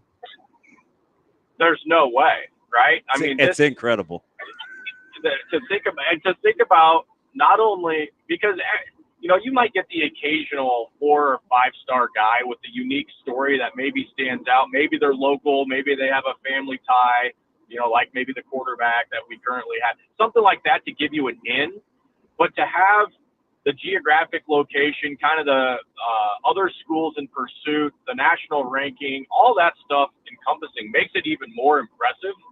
And I don't think that we are to the point now in these recruitments, DB, and I know you'd agree with this, we're far enough long in the process where these guys aren't keeping Nebraska in the conversation just because. Like, I think it's to the point now where you got to be worried if you're some of these other schools recruiting against Matt Vrzal, what Nebraska has going on. It is an interesting statement because now this to Nebraska fan who is dying for any and everything, now this becomes the standard, right? So it's like, oh, well, last year you got 2 5-stars and 3 4-stars in on this elite recruiting weekend. What's next year look like? Is it all 5 stars? So it's great to see them ratchet up the bar. What's impressed you the most with how Vrzal and staff have been able to do this, kind of get into bigger and bigger living rooms with recruits in year 2? Yeah, I think that's a great question. And I don't know that it's That's a limited to first. just recruiting. And I didn't say it. And I think Damon could probably attest to this better than anybody. It's just consistency and message, right? Whether you're talking about recruiting your current team, some of those episodes they're putting out on YouTube, Big Ten Media Days, like you almost know already what you're going to hear with Matt Vrzal because he just stands on his beliefs and, you know, his consistency and deliverance and how he's going to run a football program. And I think that hits home to a lot of recruits. You know, this day and age where you can be swayed by things that aren't between the white lines, you know, the NIL, the cars, what can you do for me type mentality. I think Matt Vrzal has a little bit different approach than maybe some of the other coaches. And I think that maybe hits a little different than, you know, just knowing what you're going to hear in terms of dollar sign value or what car you might drive or whatever that might be. What you're getting at Nebraska is more than that. And I think his ability to drive that home to recruits and specifically to families that we're going to take care of your son off of the football field and make sure we have his best interest in mind. Yep. That certainly has to hold a lot of weight and a lot of value to not just his current players, but prospective student athletes as well. Hey, so, you know, let's go back to Big Ten Media Days. We're 2 of the 3, and I'm going to set Ike to the side because you know that of my affinity for GIF. On a personal level, how about Ty and Ben both talking about what you're speaking to, the whole well-rounded part of being a good teammate? Yeah, we're starters. There's 9 or 10 guys that can play behind us, and we love seeing the young guys flourish. Like, most starters that are that established don't talk about stuff like that, but it just is so free-flowing and natural because of that holistic, we'll take care of you family theme that they always talk about. Yeah, to your point, 3 fantastic representatives of our football program, by the way. Great selections to go to media days. And I think the interesting thing to what you're talking about, Damon, think about the different paths that Ben Scott and Ty Robinson are on right now. Ty is a guy that's been around here forever. He was one of those prize recruits that we were celebrating when he committed to Nebraska. And he's been here. He's poured everything he's had into this program since the day he's walked in the door. Ben Scott's only been here not just a short time. And so the fact that they're so aligned in their messaging, they play on different sides of the ball. They've had completely different paths. And the fact that they're saying the same things, and Damon, you talk about this all the time, they're speaking the same language. Yeah. That's so impressive to me that you can have 2 guys with completely different circumstances to get to where they are, be so aligned in their team message. And you know that helps on the sidelines when you're down 14-3 early in the second quarter, or you need a big drive before a half, or you need a big defensive stop late in the third quarter. And those are the guys you're looking in the eyes in the team huddle on the bench on the sideline to go get it done with you. That doesn't just come from nowhere, and it's something we wish we've had in this program for a long time. It's also nice to know that as they handle these things, right, and in a job, in life, whatever, you're always, if you feel secure in what you're doing, you're going to be more willing to build like everyone else up. So it's unique to see as these older kids progress through it. And man, what a path and travel they've had at their time in Nebraska. But to see this come and as they mature into things, It's an awesome step. I would like to flip your one scenario though, and instead of saying they're down 14-3 early, like we're up 14-3 early. Can we manage this situation that going that way? I'm tired of playing from behind. Yeah, I think we can all agree on that. There's no question about it. I just think, and you've heard it a lot this offseason about how Matt Rule is preaching to his guys on the football field or off, how they respond to adversity. Yep. And how everybody's got things going on in their lives.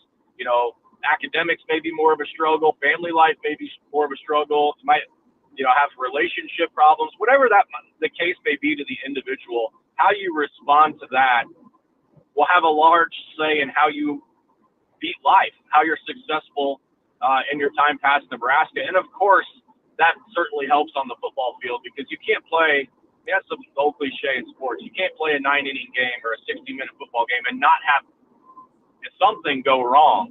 It's how you respond to when those things go wrong and how you not let it snowball and avalanche. That's where this team's gotten in themselves in some trouble.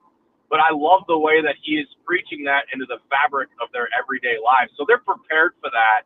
And hopefully that turns those 14-3 deficits into 14-3 leads because you're able to handle when things go wrong and you're not digging yourself a bigger hole than you need to. Hey, so, we do the fifth quarter together and you always open it. And too often it's been, well, we found another way, or can you believe it, or the feeling of after something extraordinary happens in a loss. Do you even allow yourself to think what could happen if Nebraska starts winning meaningful games when you pit it with the personality, the authenticity, and the leadership that they currently have under duress? Yeah. Well, I think, and I'm interested in your guys' thoughts on this too. I think it almost could potentially have the opposite effect to where it starts snowballing the right way.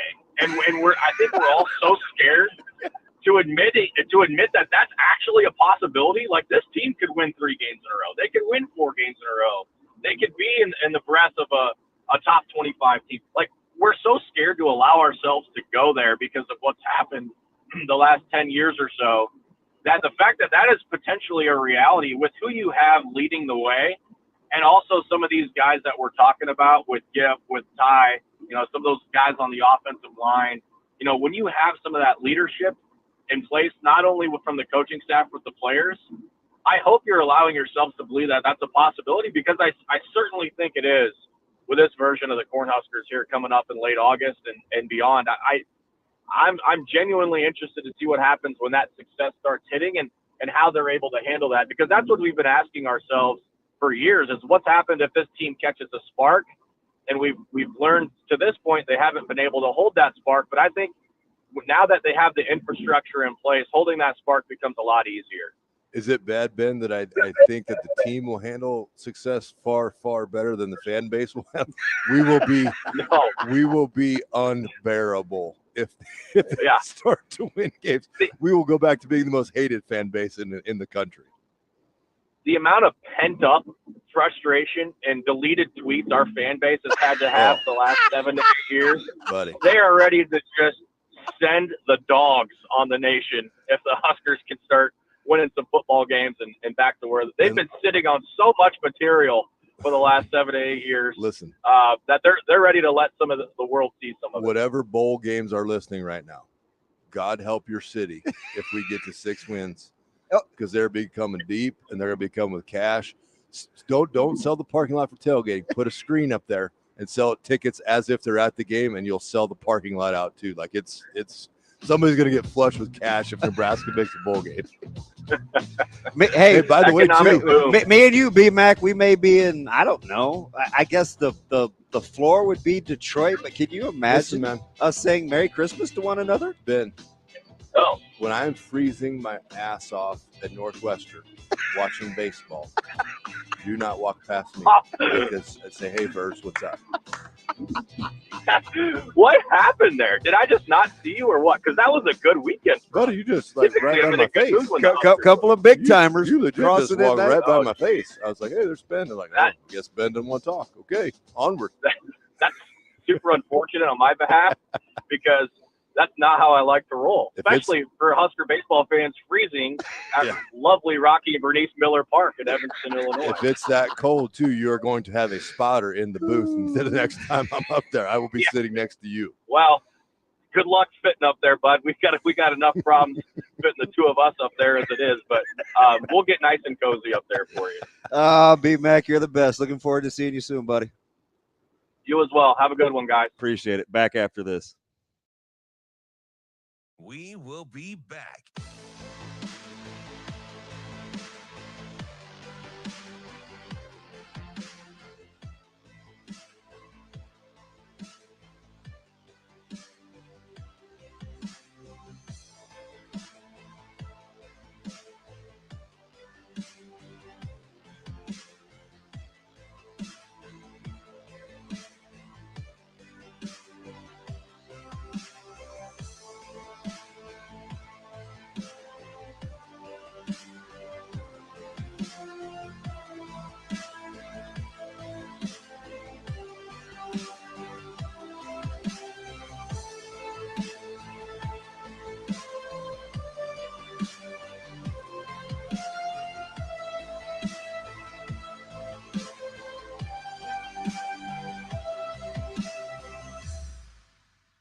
We will be back.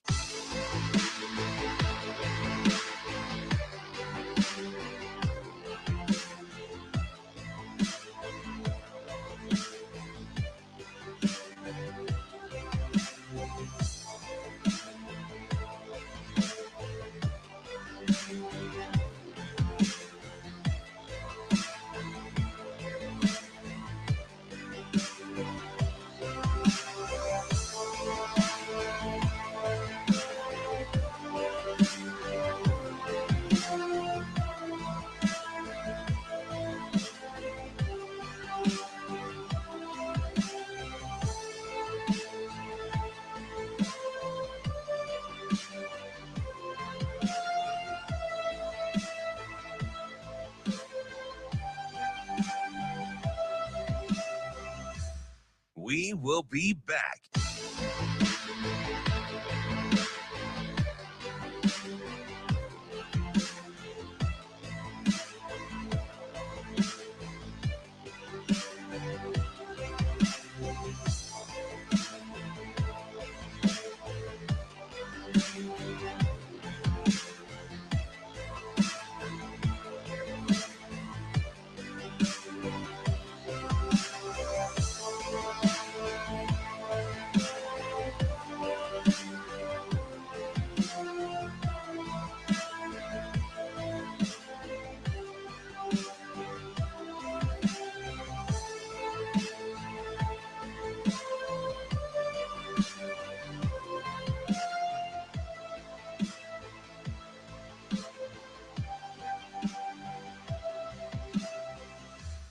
We will be back.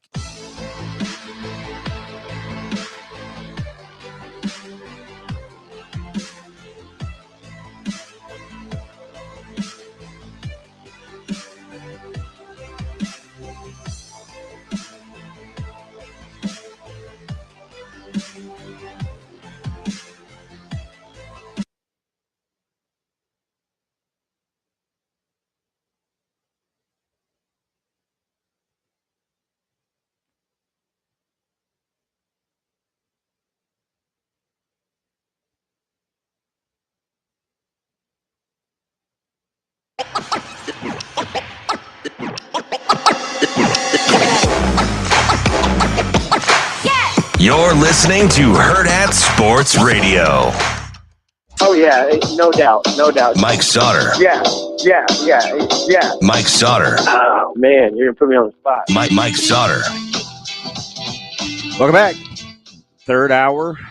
Welcome, and our fine folks in Lincoln. We love you long time. As we are live at our Pillar Exterior studio stage in Omaha. Deaf and blind. Matt Jaquez Vrzal filling in for Ravi L3 Lulla as we welcome in Mr. Michael Jerome, New York Jets Get that Jets logo in there. Sautter. I made sure I'd tip that down just so you could see. Your guys' JTS, T-shirt game is baby. impressive today. JTS. All I already gave you your love. I don't even know what I'm rocking under here. It's probably too small, and you don't want to look jacked like Tony. So no, he's like a double X guy. Everything. You guys are both a bunch. He's not a 2X person. He just No. gets double X because I need a double X. we gotta have room. Hey, is that my voice, you My guys? guns are too big. I don't want to look jacked. Look at the two bald guys having jokes. Is that funny? I thought you guys would be a little more entertaining today. I guess that's why I'm here for this next hour. No, so the funny thing about Matt is and thank the Lord, sweet baby Jesus, he was so distracted over the echo. It was you gotta turn your computer off. I was plugged into this. It was on mute. It was internally driving him crazy, so he couldn't even get off any scuds. It was mute. No, Damon just kept talking over everybody, so I couldn't really talk. Yeah, that's a lie. That's it. Go ahead and drink your liquid death and speak it into existence. How about that? Those are delicious. Yeah, because if there's any resuscitating that I quit drinking all that. needed, you're out. It's just water. Okay. Oh, I might need to see the ingredients. You're all healthy guy now? Yeah, I was gonna say now you're the fitness expert. No, He's out running. Mike was running. I was running. Like Forrest himself. That's right. I gave up soda. I call it Contents soda. water. I do too, actually. Soda is I quit soda July 1st. Actually, I haven't had a soda since July 1st because I was drinking about 3 of them a day. Were you really? Yeah. And you were still buying 2 liters. Bless your heart. Not 2 liters. I don't even know how you kept the bubbles in that thing. Not 2 liters. You open it up and it went. Bottles for other reasons. You knew too. If you did that as a kid, you're getting your ass chewed. Yeah. Like if it didn't have any to it, you're like, oh. You kind of shake it and put Put the lid it, on it. twist the lid back on tight. Yeah, I don't know. So how far did you run today? I haven't ran yet today. Oh, you still got to run today? I got to run at some point today. Do you like gonna be running in the hot. deadest heat of the I day? did yesterday afternoon. I ran my mile yesterday afternoon or evening at like 5:30. That was a bad idea. Why don't we push some weights? I'm trying to just get the mile under 7 minutes right now. I'm close. Yeah, I'm about a week or 2 away. What's And when that I do, you're gonna know. Oh, I read my daily and weekly updates. I ran a 7:14 yesterday, but Wednesday I ran a mile in 7:11, so I ticked it back. I was a little like, okay, that's fine. Wouldn't you feel better though, like if the sleeves on your shirt were tight?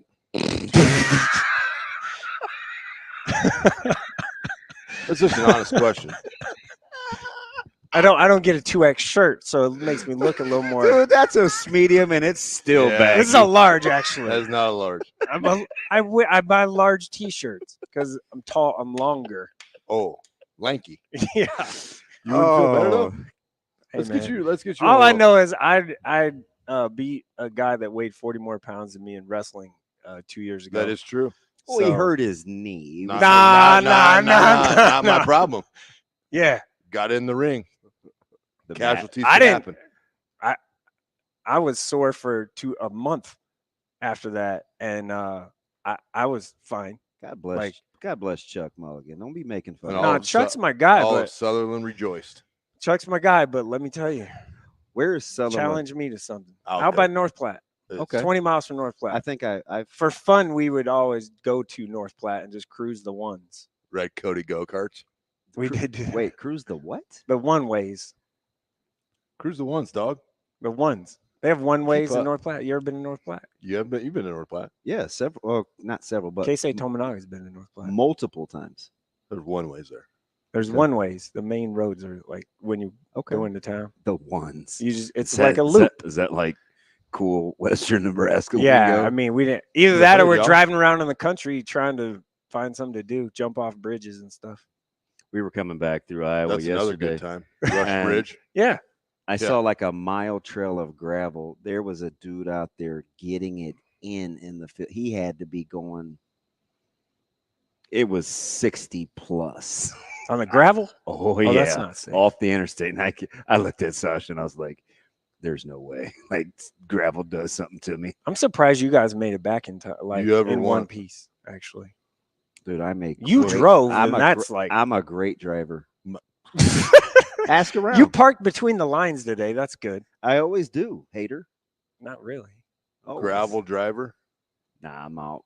You remember Corey Mikas?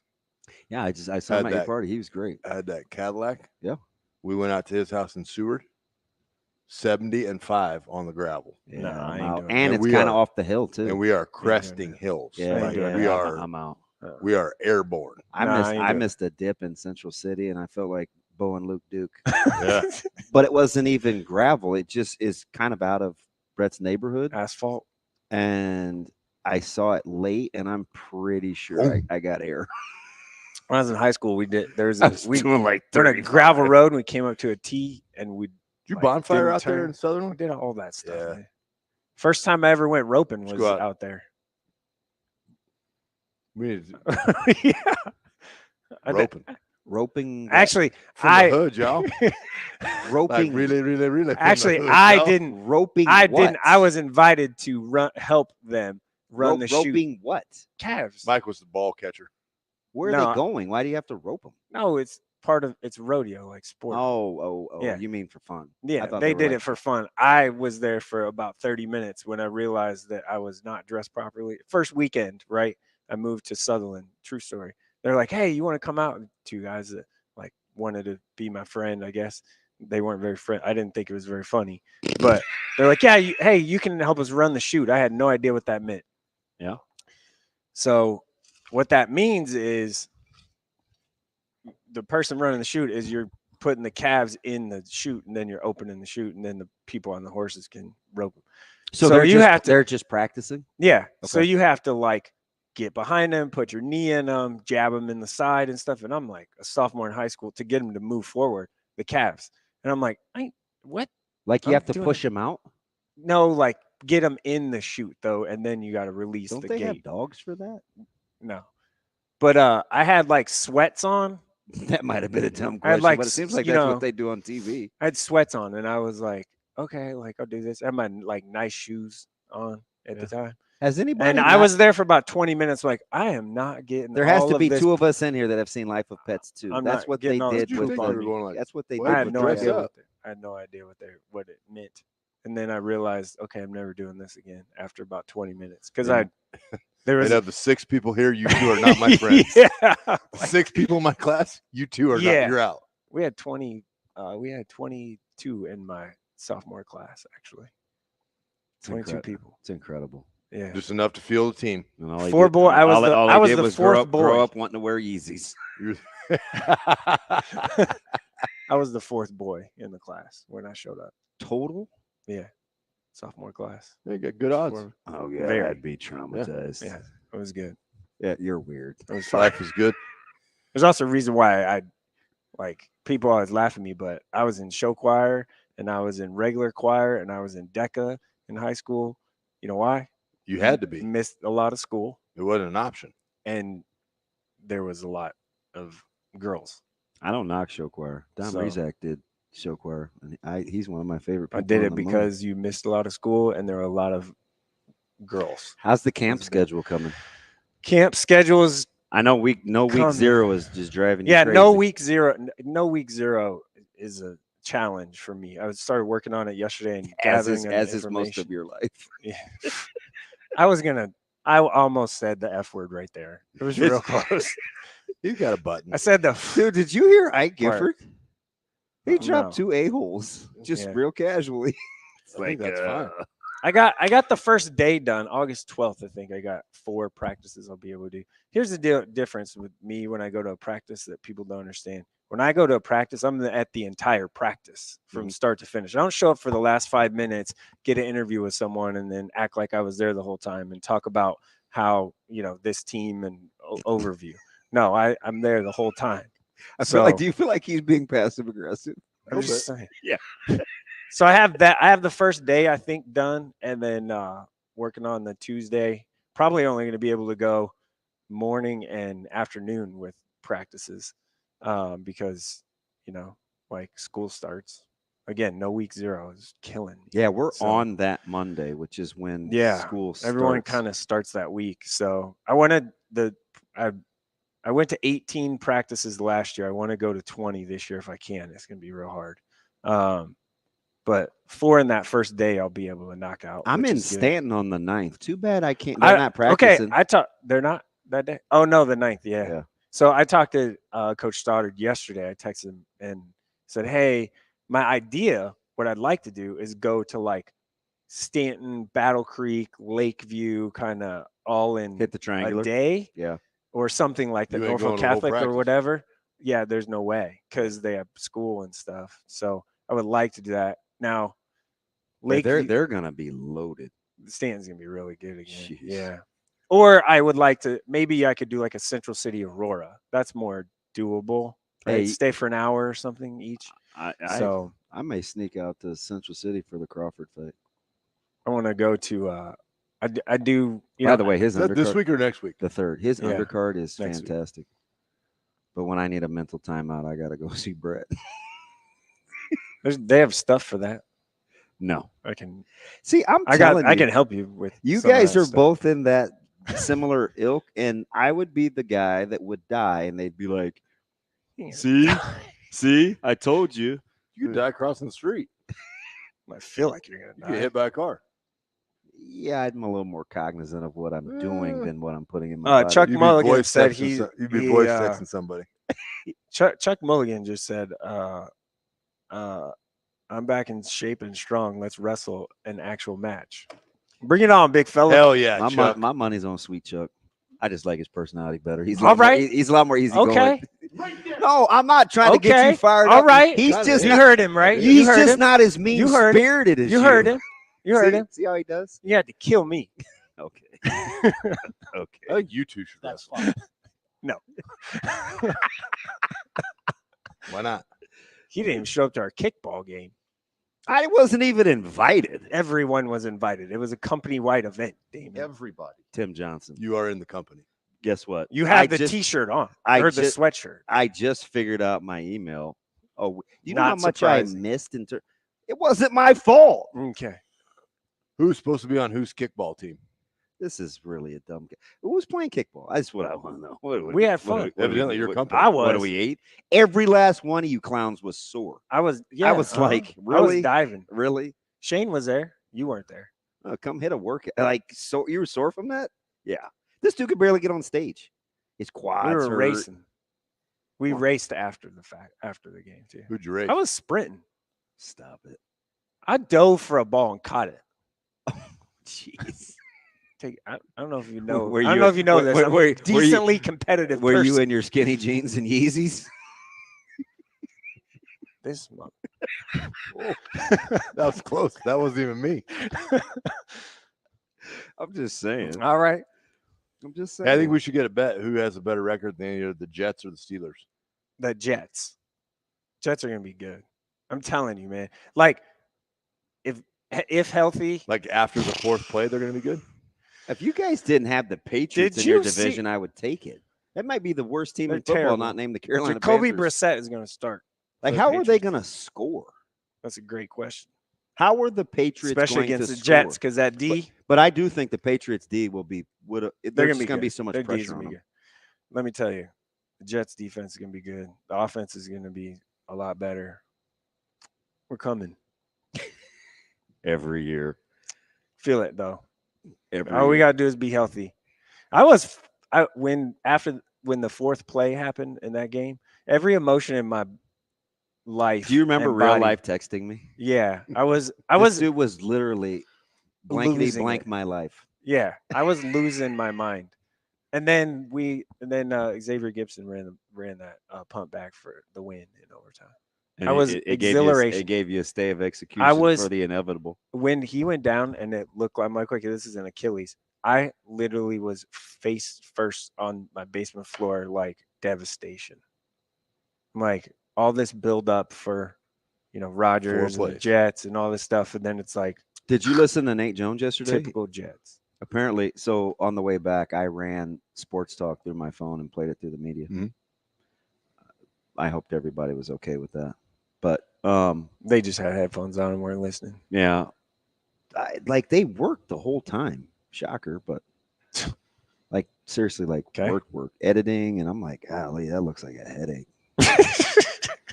Hold on while I sanitize the steering wheel before we leave.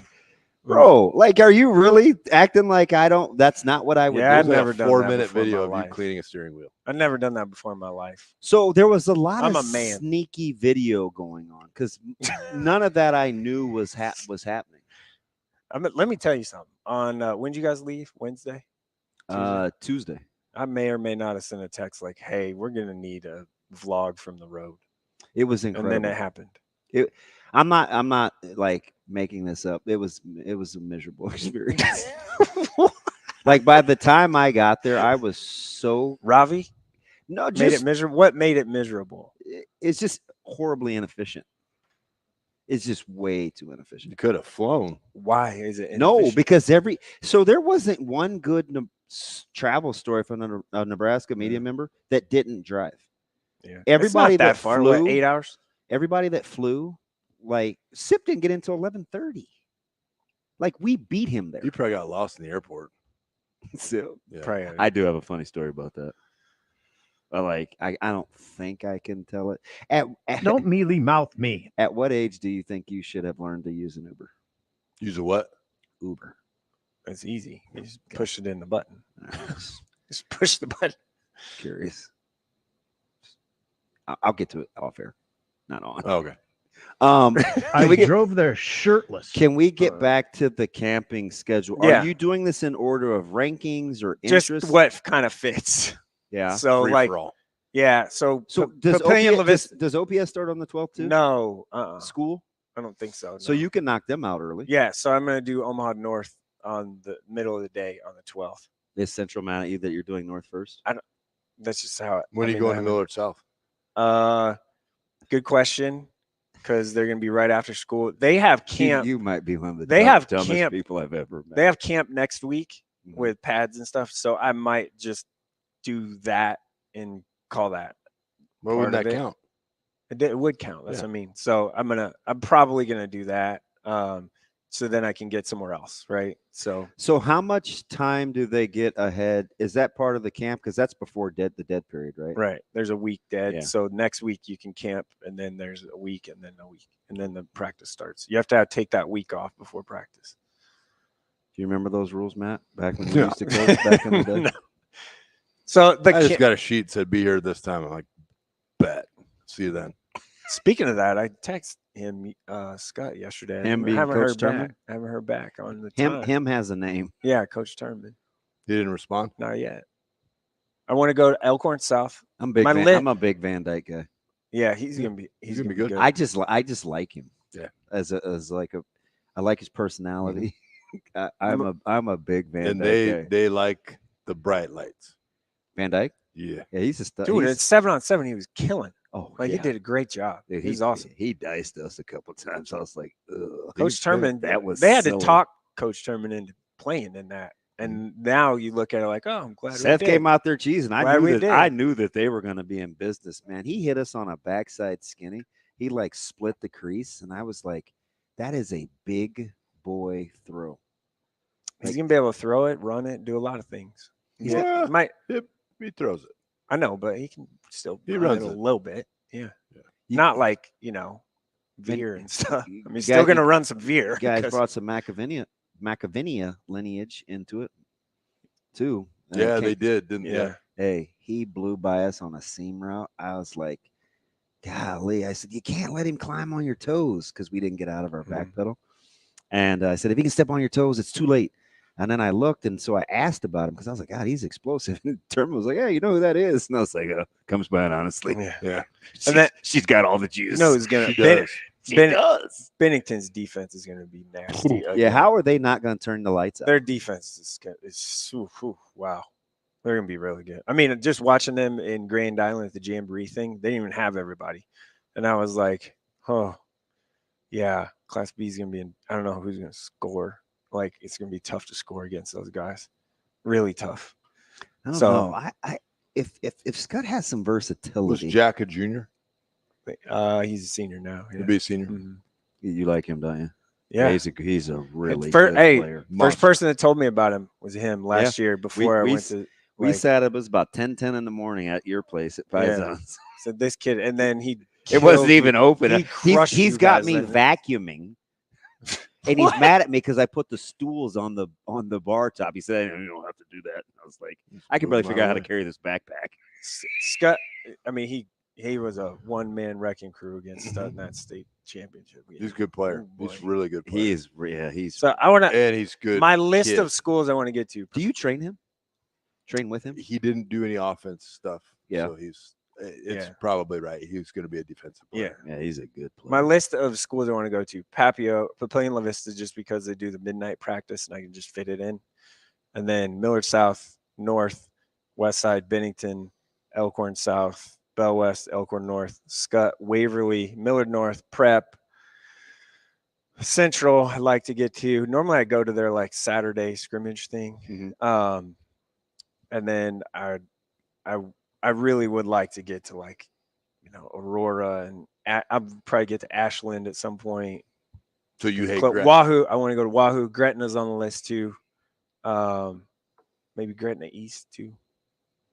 So I want to. Gretna East is going to be interesting. Like that's a good little. I mean, I'm trying to touch as many of the teams I think are going to be pretty good. And again, if I can work Stanton, Battle Creek, Norfolk Catholic, Lakeview, something. You got to take a roadie to Kearney, don't you? Kearney's gonna be pretty good too. It's a matter of I'm very. What can curious. I get on the swing back? Right? Like, can I stop somewhere on the their, way back? I got to get 2 stops out of that. I looked at their Kearney roster. Catholic actually might be all right this year too. Kearney brings back a ton. No, they're gonna be good. I think right now in Class A, I think there's 2 teams that like people kind of are not talking about enough. Elkhorn South for some reason, and Kearney is the other one. Yeah, I think they're both going to be like top 6-ish teams. I like no one. They're just not hearing a lot about Elkhorn South. You don't hear a lot about because they don't. Well, they're from us because they're on our schedule, right? But I just K-Town is not. Yeah, they're not. Elkhorn South is. I liked quarterback play is going to be important. Important for them. But he got Madden Riggs, quarterback Elkhorn South. He got a ton of experience last year. We wasn't planning on it, so that should just help him this year. So we'll see. Up front they're always going to be tough and good and all that stuff. So their roster from state, and again it's high school, so it obviously changes quickly.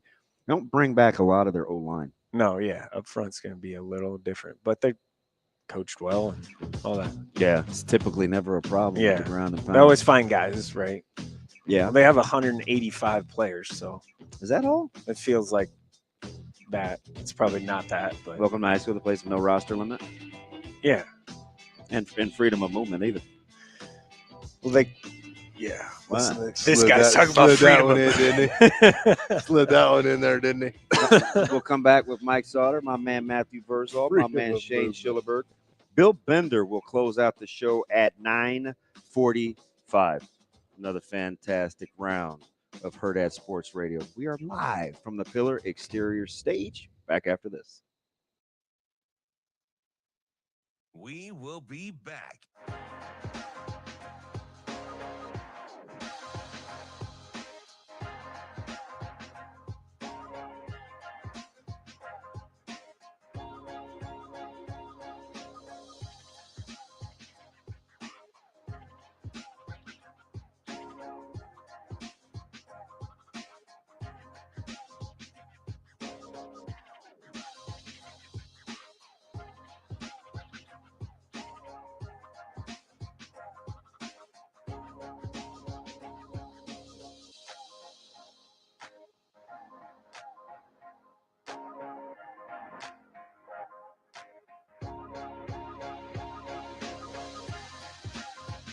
We will be back.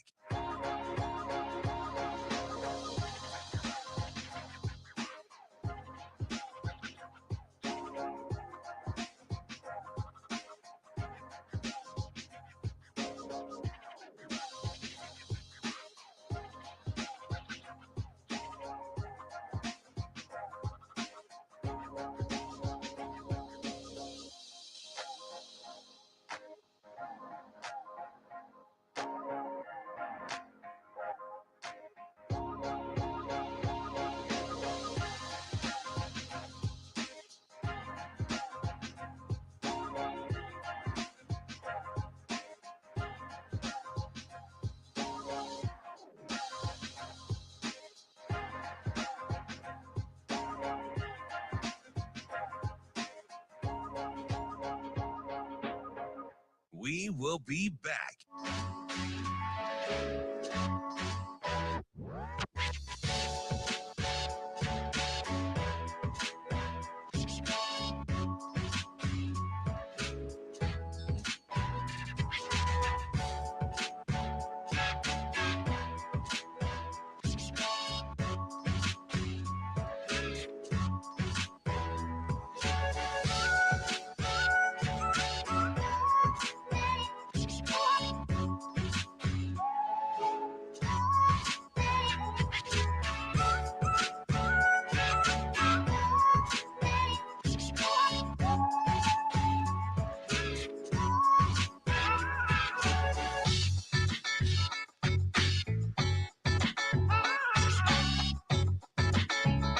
We will be back.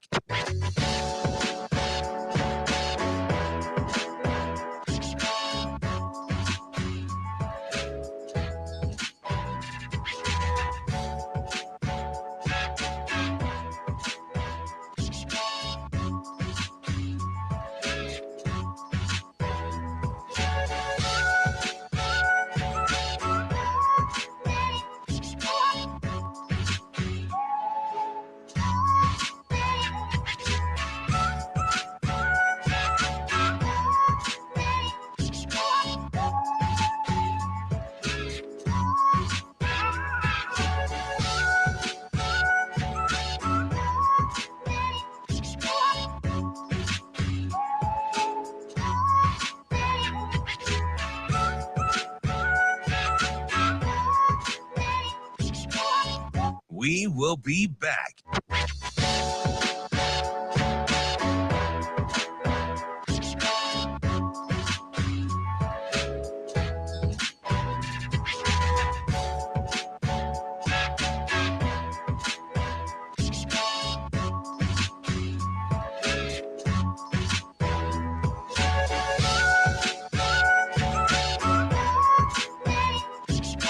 We will be back.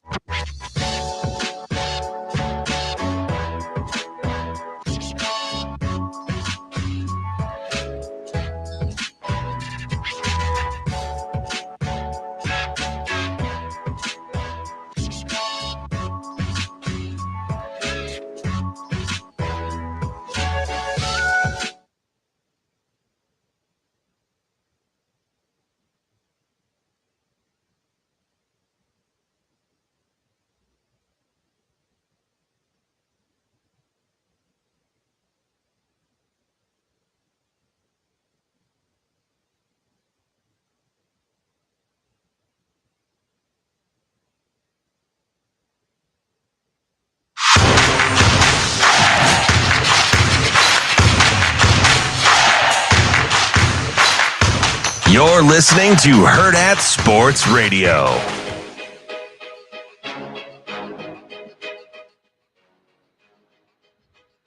Welcome back.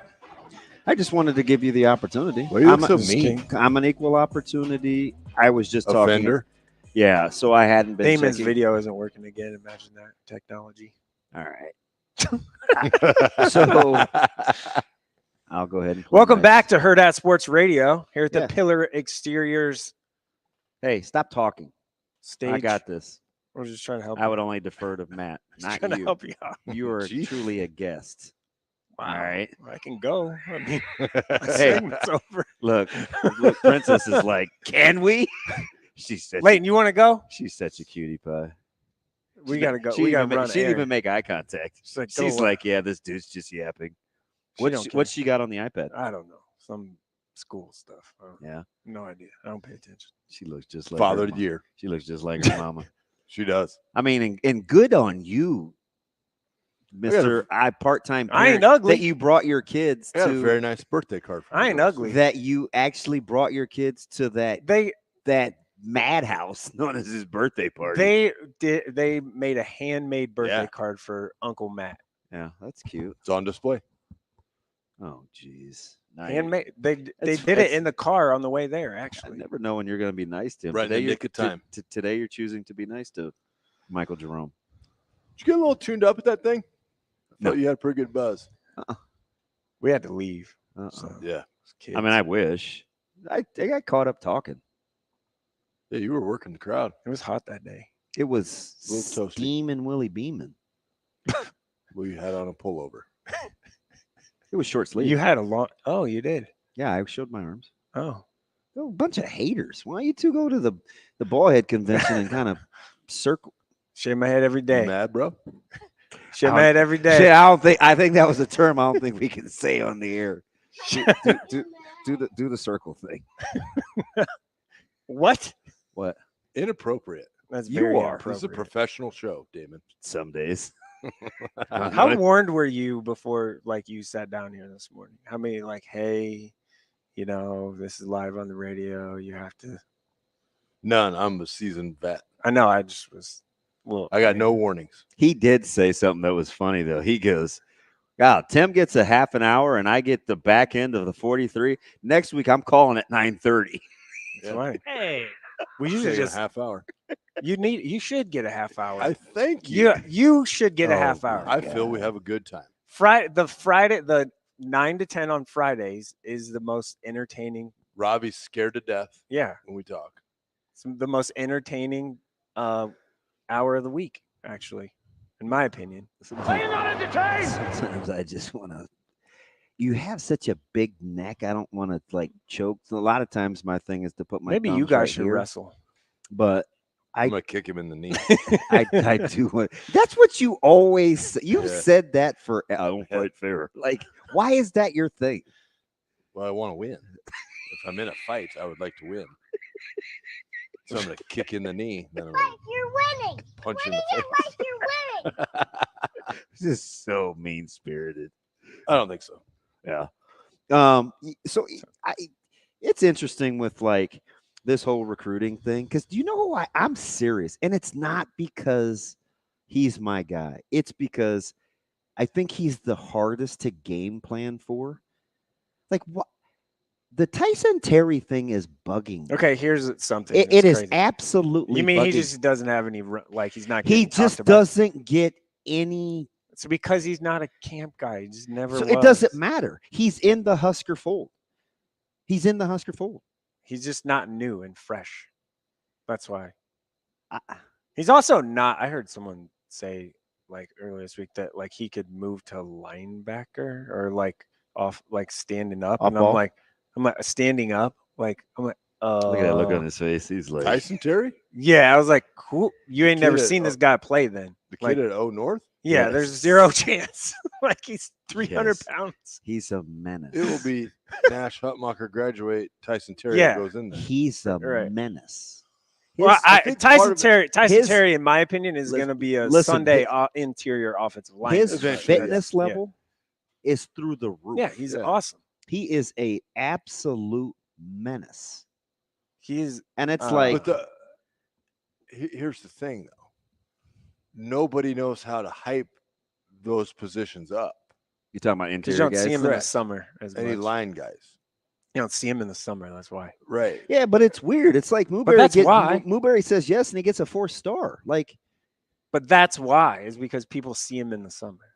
It's the only reason why. I know one thing: if all these guys' rankings are going to start going up after Nebraska offers, then people better start giving Nebraska their due with finding Their guys. evaluation. Yes, Mhm. yes, That's the, yeah. yes. Yeah. Like say the quiet part out loud. Yeah. Like, and that's why I was glad that Coach Rule. See you soon, Weston. That's why I was glad. What happened? So he's So he's coming going with to that come pizza. in. Pizza. Oh, nice. Is this a friend of yours? No, he just No. messaged on there. Oh, don't distract me. It's like a school. Okay, go. You were on like a. Yeah, heater so that's here. why I was glad when Coach Rule was that a month ago at the presser when he's like, listen, man, like Ohio State has their high-end guys in for Mhm. camp as sophomores, and they're doing a good job. We have them in as sophomores, and we're finding diamonds in the rough. Like at some point, let's give us credit for doing our due diligence. Like we're pretty good at this evaluating thing. Yeah. It drives me up the wall. But you'll get more hype and you get more. This is actually a 3. It's not hype. It just further lets me know that a lot of people that do this for a business don't know what they're looking at. There you go. Here's why. It's I'm like, Let me. Can I? This is why I think that. And I'm not calling anybody out, but Yes, you are. No, I'm really Do not. it. I'm Do not. it. I'm not. Say I'm names. not at all. Name I'm not names. at all. Say I'm names. not at all. names. Do it. But Do a it. lot of the Mike, do it. recruiting analysts are information gatherers and not talent evaluators. Information gatherers and not talent evaluators. Right. I had to say that out There's a loud. little bit of a difference, right? There's a lot of bit of a difference. Yeah. So most recruiting analysts get the information from players and stuff because they talk to them and write the stories and do all those things. So they know the inside information or they have a gut feeling about this or that. But evaluating talent is way different than being a connector of dots and relationships. They're two separate things.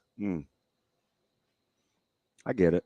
And if you I don't haven't been, I don't know if that's so. That's an maybe that's why you're using that as an explanation, not as an excuse. Yes, that's fine. I'll take that. Yeah, that's. I mean, there's a big difference there, and it's pretty hard to do if you haven't been around high level players like that for a long period of time or haven't seen it up close or know what the movement should look like. And I just don't. I guess I just. And I'm not putting myself. I'm a little. If it was any other state in any other state school, it would be different. What I an just don't know advantage why. though if you can sit and you can like popping in the film and watching a film. That's why I like Schaefer. That's why I like Verghese. It's so much more I valuable like guys than, that actually spend days watching in other places in comparison and comps. And listen, and I understand this. I understand how the game is played, and I know that they don't do the evaluations like the rankings, but I do appreciate their opinions more because they even get the fan base lathered up because that's all the fans have to go by, and that's not their fault either. I just think if you have that much responsibility placed on your shoulders, just be better with evals. At least be able to explain the difference of why a guy would be better suited to play in a shade versus in a 4. Well, I think, or a guard versus tackle. Mm-hmm. Yeah. Like that shouldn't be rocket science if people are going to hang on your every word.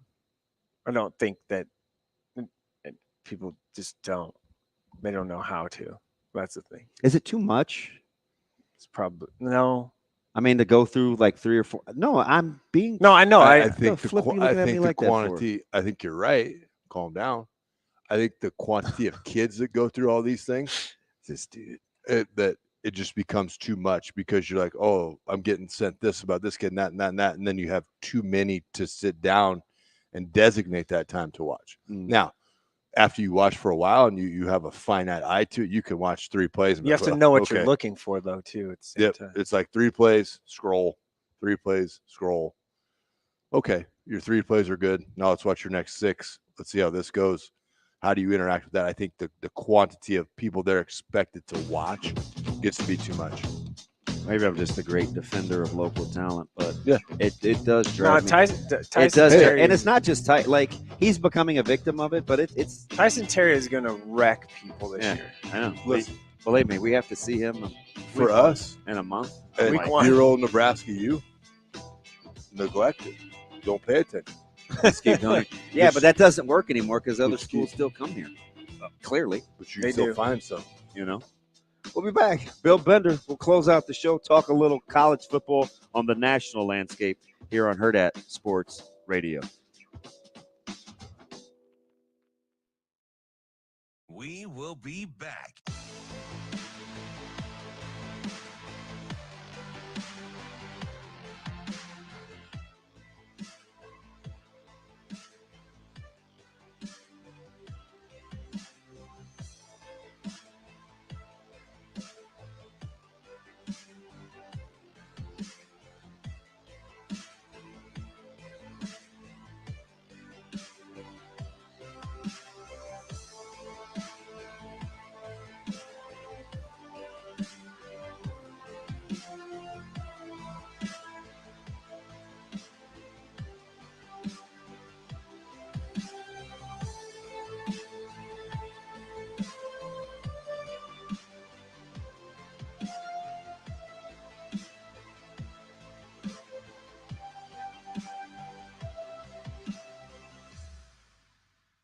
We will be back.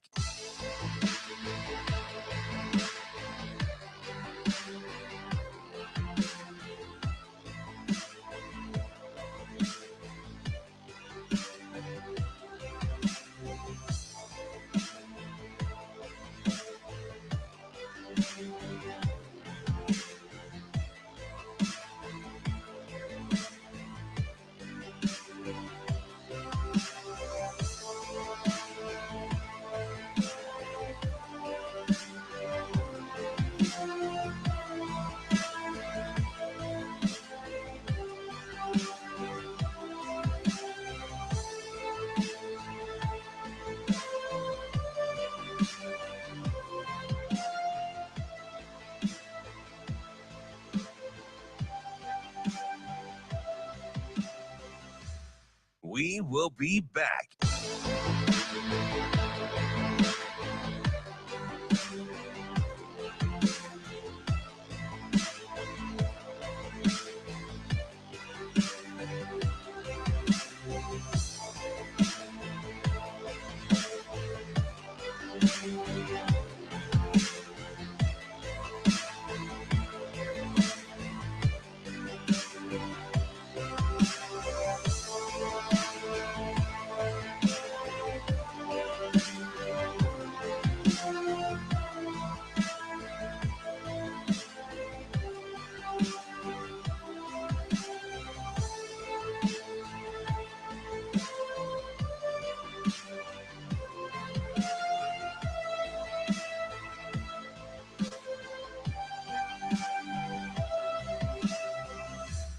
We will be back.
You're listening to Hurrdat Sports Radio.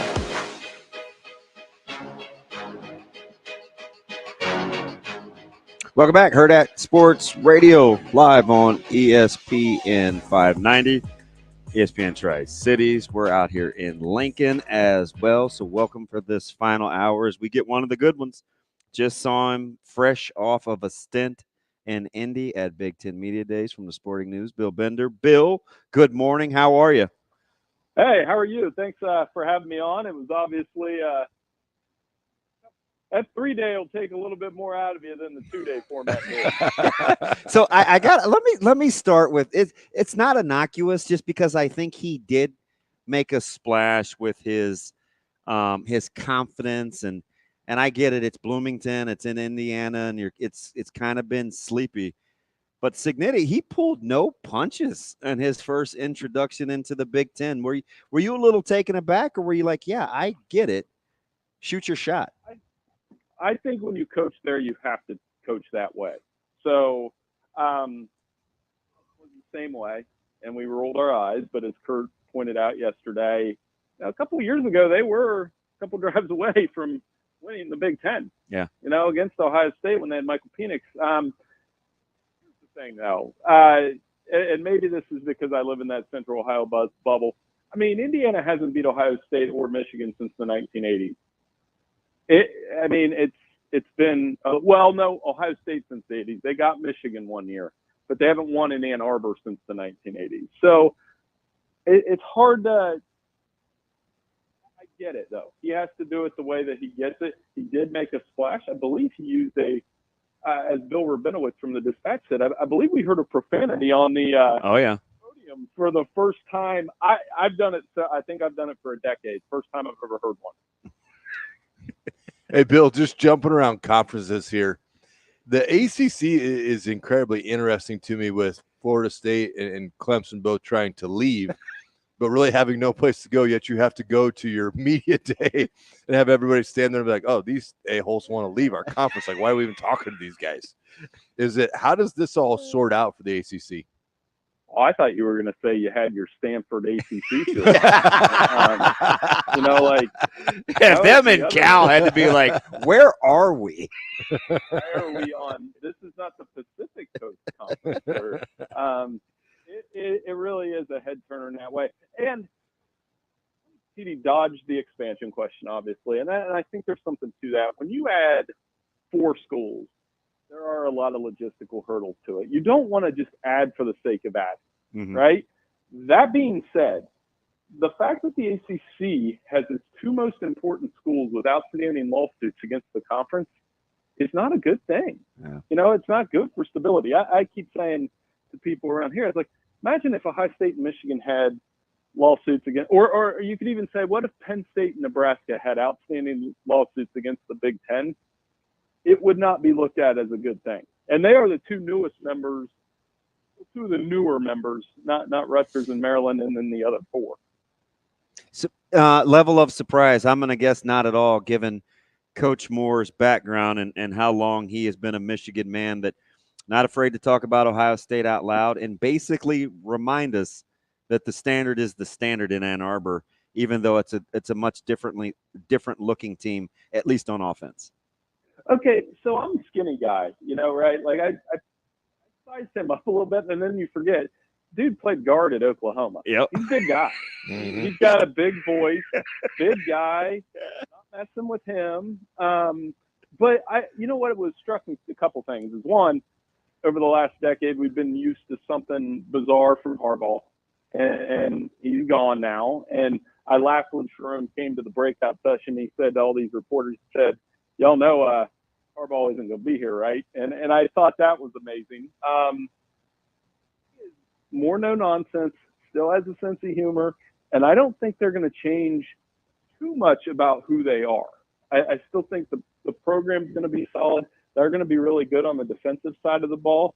I think Sharon is set up for some success, and he had the best audition possible, didn't he? I mean, he beat Penn State and Michigan, or Penn State and Ohio State last year. Bill, I think the easiest money on the board is Michigan over 8.5 wins, and nobody can talk me out of it. I just see them doing what Michigan was built to do, which is just be 3 deep with NFL caliber offensive linemen and just cram it down your throat and play great defense. Well, I might go in with you because I think, one, I don't think they should have been picked 4th. I think they're 2nd or 3rd in this conference. I think they're going to beat Texas. Yes, I'm sir. going to pick that in a few That weeks. That week 2 game is going to be sensational. And listen, the slate is incredible. That's Nebraska. The national slate for that week 2 is fantastic. Well, we got to get to that here in a second, but because I had some thoughts about the Colorado-Nebraska game as well. But Michigan, they're not going to get away from what they do. They got the toughest ones at home. Ohio State's probably going to beat them this year. They better. I mean, that's an entirely separate discussion. But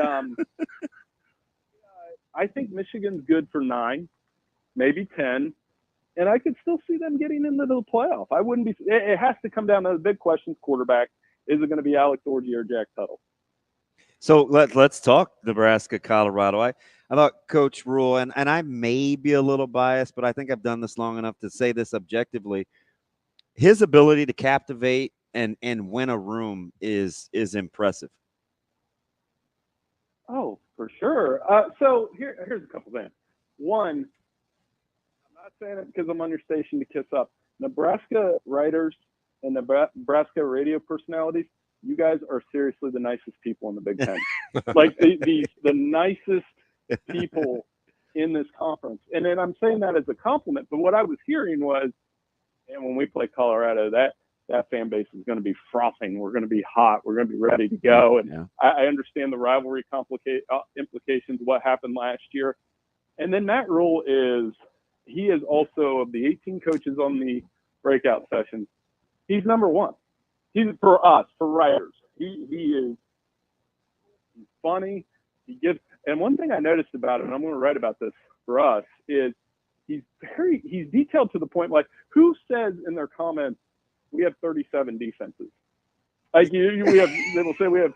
He knows, and he knew Oregon's records. Like, he is and I'm a numbers nerd too, so I really appreciate that about him. I think he does a fantastic job. Bill, he's incredible. It'll be 12:30 at night, and he'll talk about or text about a series of plays in a random game from 4 years ago about the practical applications of this year's season.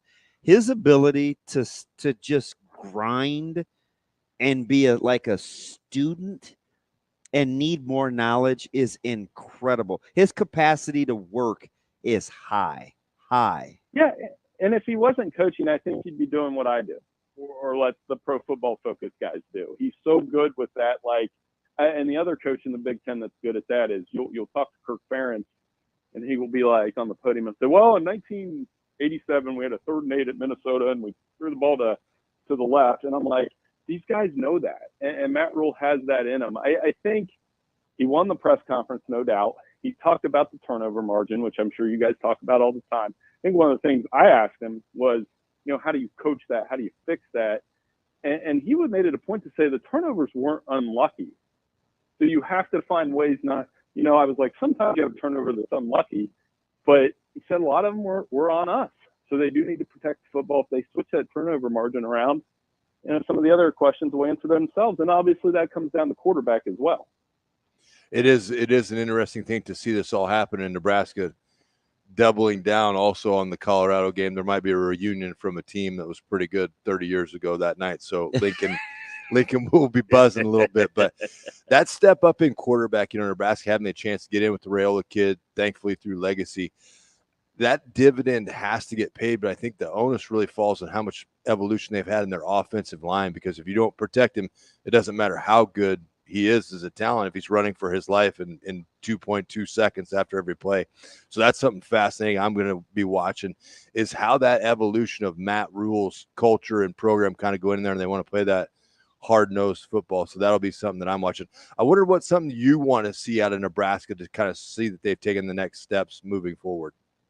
Well, we talked about the turnover margin, and we can talk about close games, but here's the thing with a guy like Raiola, if and when he ends up starting, is when you have a 5-star quarterback at a place like Nebraska who hasn't had a bunch of them. I would make the comparison to J.J. McCarthy at Michigan, honestly. McCarthy hasn't had a lot of 5-star guys. They've had 4-star guys, but they haven't had a guy like McCarthy. When he came in that freshman year, they split him with McNamara. He showed these flashes of talent, but they kind of did it the right way. I don't know that Nebraska can afford to slowly break Raiola in. And another thing that Matt Vrzal said that you pay attention to nuggets during the thing where you're like, oh yeah, he was saying that Raiola, he talked to Tom Osborne and said, yeah, these quarterbacks might look good when they're playing the same guys in practice every day, but they have to learn the next offense or the next defense and the defense after that, the defense after that. And Matt Vrzal said Dylan is very into that, right? He's into the preparation part of being a quarterback, which the part that we don't see is probably more important than the part we do see on Saturdays. If you're going to push your belief chips into one side of the table based on the expectations, so based on the expectations of said teams, you pushing them towards SC or Oregon? Well, Oregon right now, but a couple takeaways from that is that, being around Lincoln Riley and Dan Lanning in that environment in the Big Ten for the first time, Lincoln Riley is cocky. There's no way around it. Yeah. Like in a good way though. Like cocky, like knowing that they're going to still put up points. And he was very upfront. He got a little cagey when they tried to go in on the Oklahoma questions with him, and I like that fire. And I think the hire of Danton Lynn, Like, we know he's going to score. It's just, are you going to get a stop? And it became a running punchline in a bad way for them. So they do need to get stopped. And then Oregon right now is probably the team ready to go because they have Dylan Gabriel. Dan Lanning, I want to be around him, and he's very energetic. You can see – I just see Kirby Smart all over again, honestly. Yeah. Like I just – that's who he is. He's a Kirby clone. And I'm saying that in a complimentary way. Like, he will answer questions very directly. He's not going to give you too much. There's a confidence there in him, and you can see it. It's emanating through their program, the way they've added some transfers. That October 12th game against Ohio State is going to be for real because it's out there at Austin. That's going to be a good one. Fantastic stuff, Bill. Looking forward to it. We'll catch up when the season starts. Hey, man, it's good seeing you guys. Like I said, nicest people in the world. Selling myself, selling me to you. We'll talk again soon. Hey, you're a good man. Thanks, Bill. Appreciate it. That's a Friday show. Special thanks to my man, Matt Vrzal, Mike Sautter, Shane Schillerberg. We will be back on Monday after hopefully a big recruiting weekend. See you. Have a good day. Love you.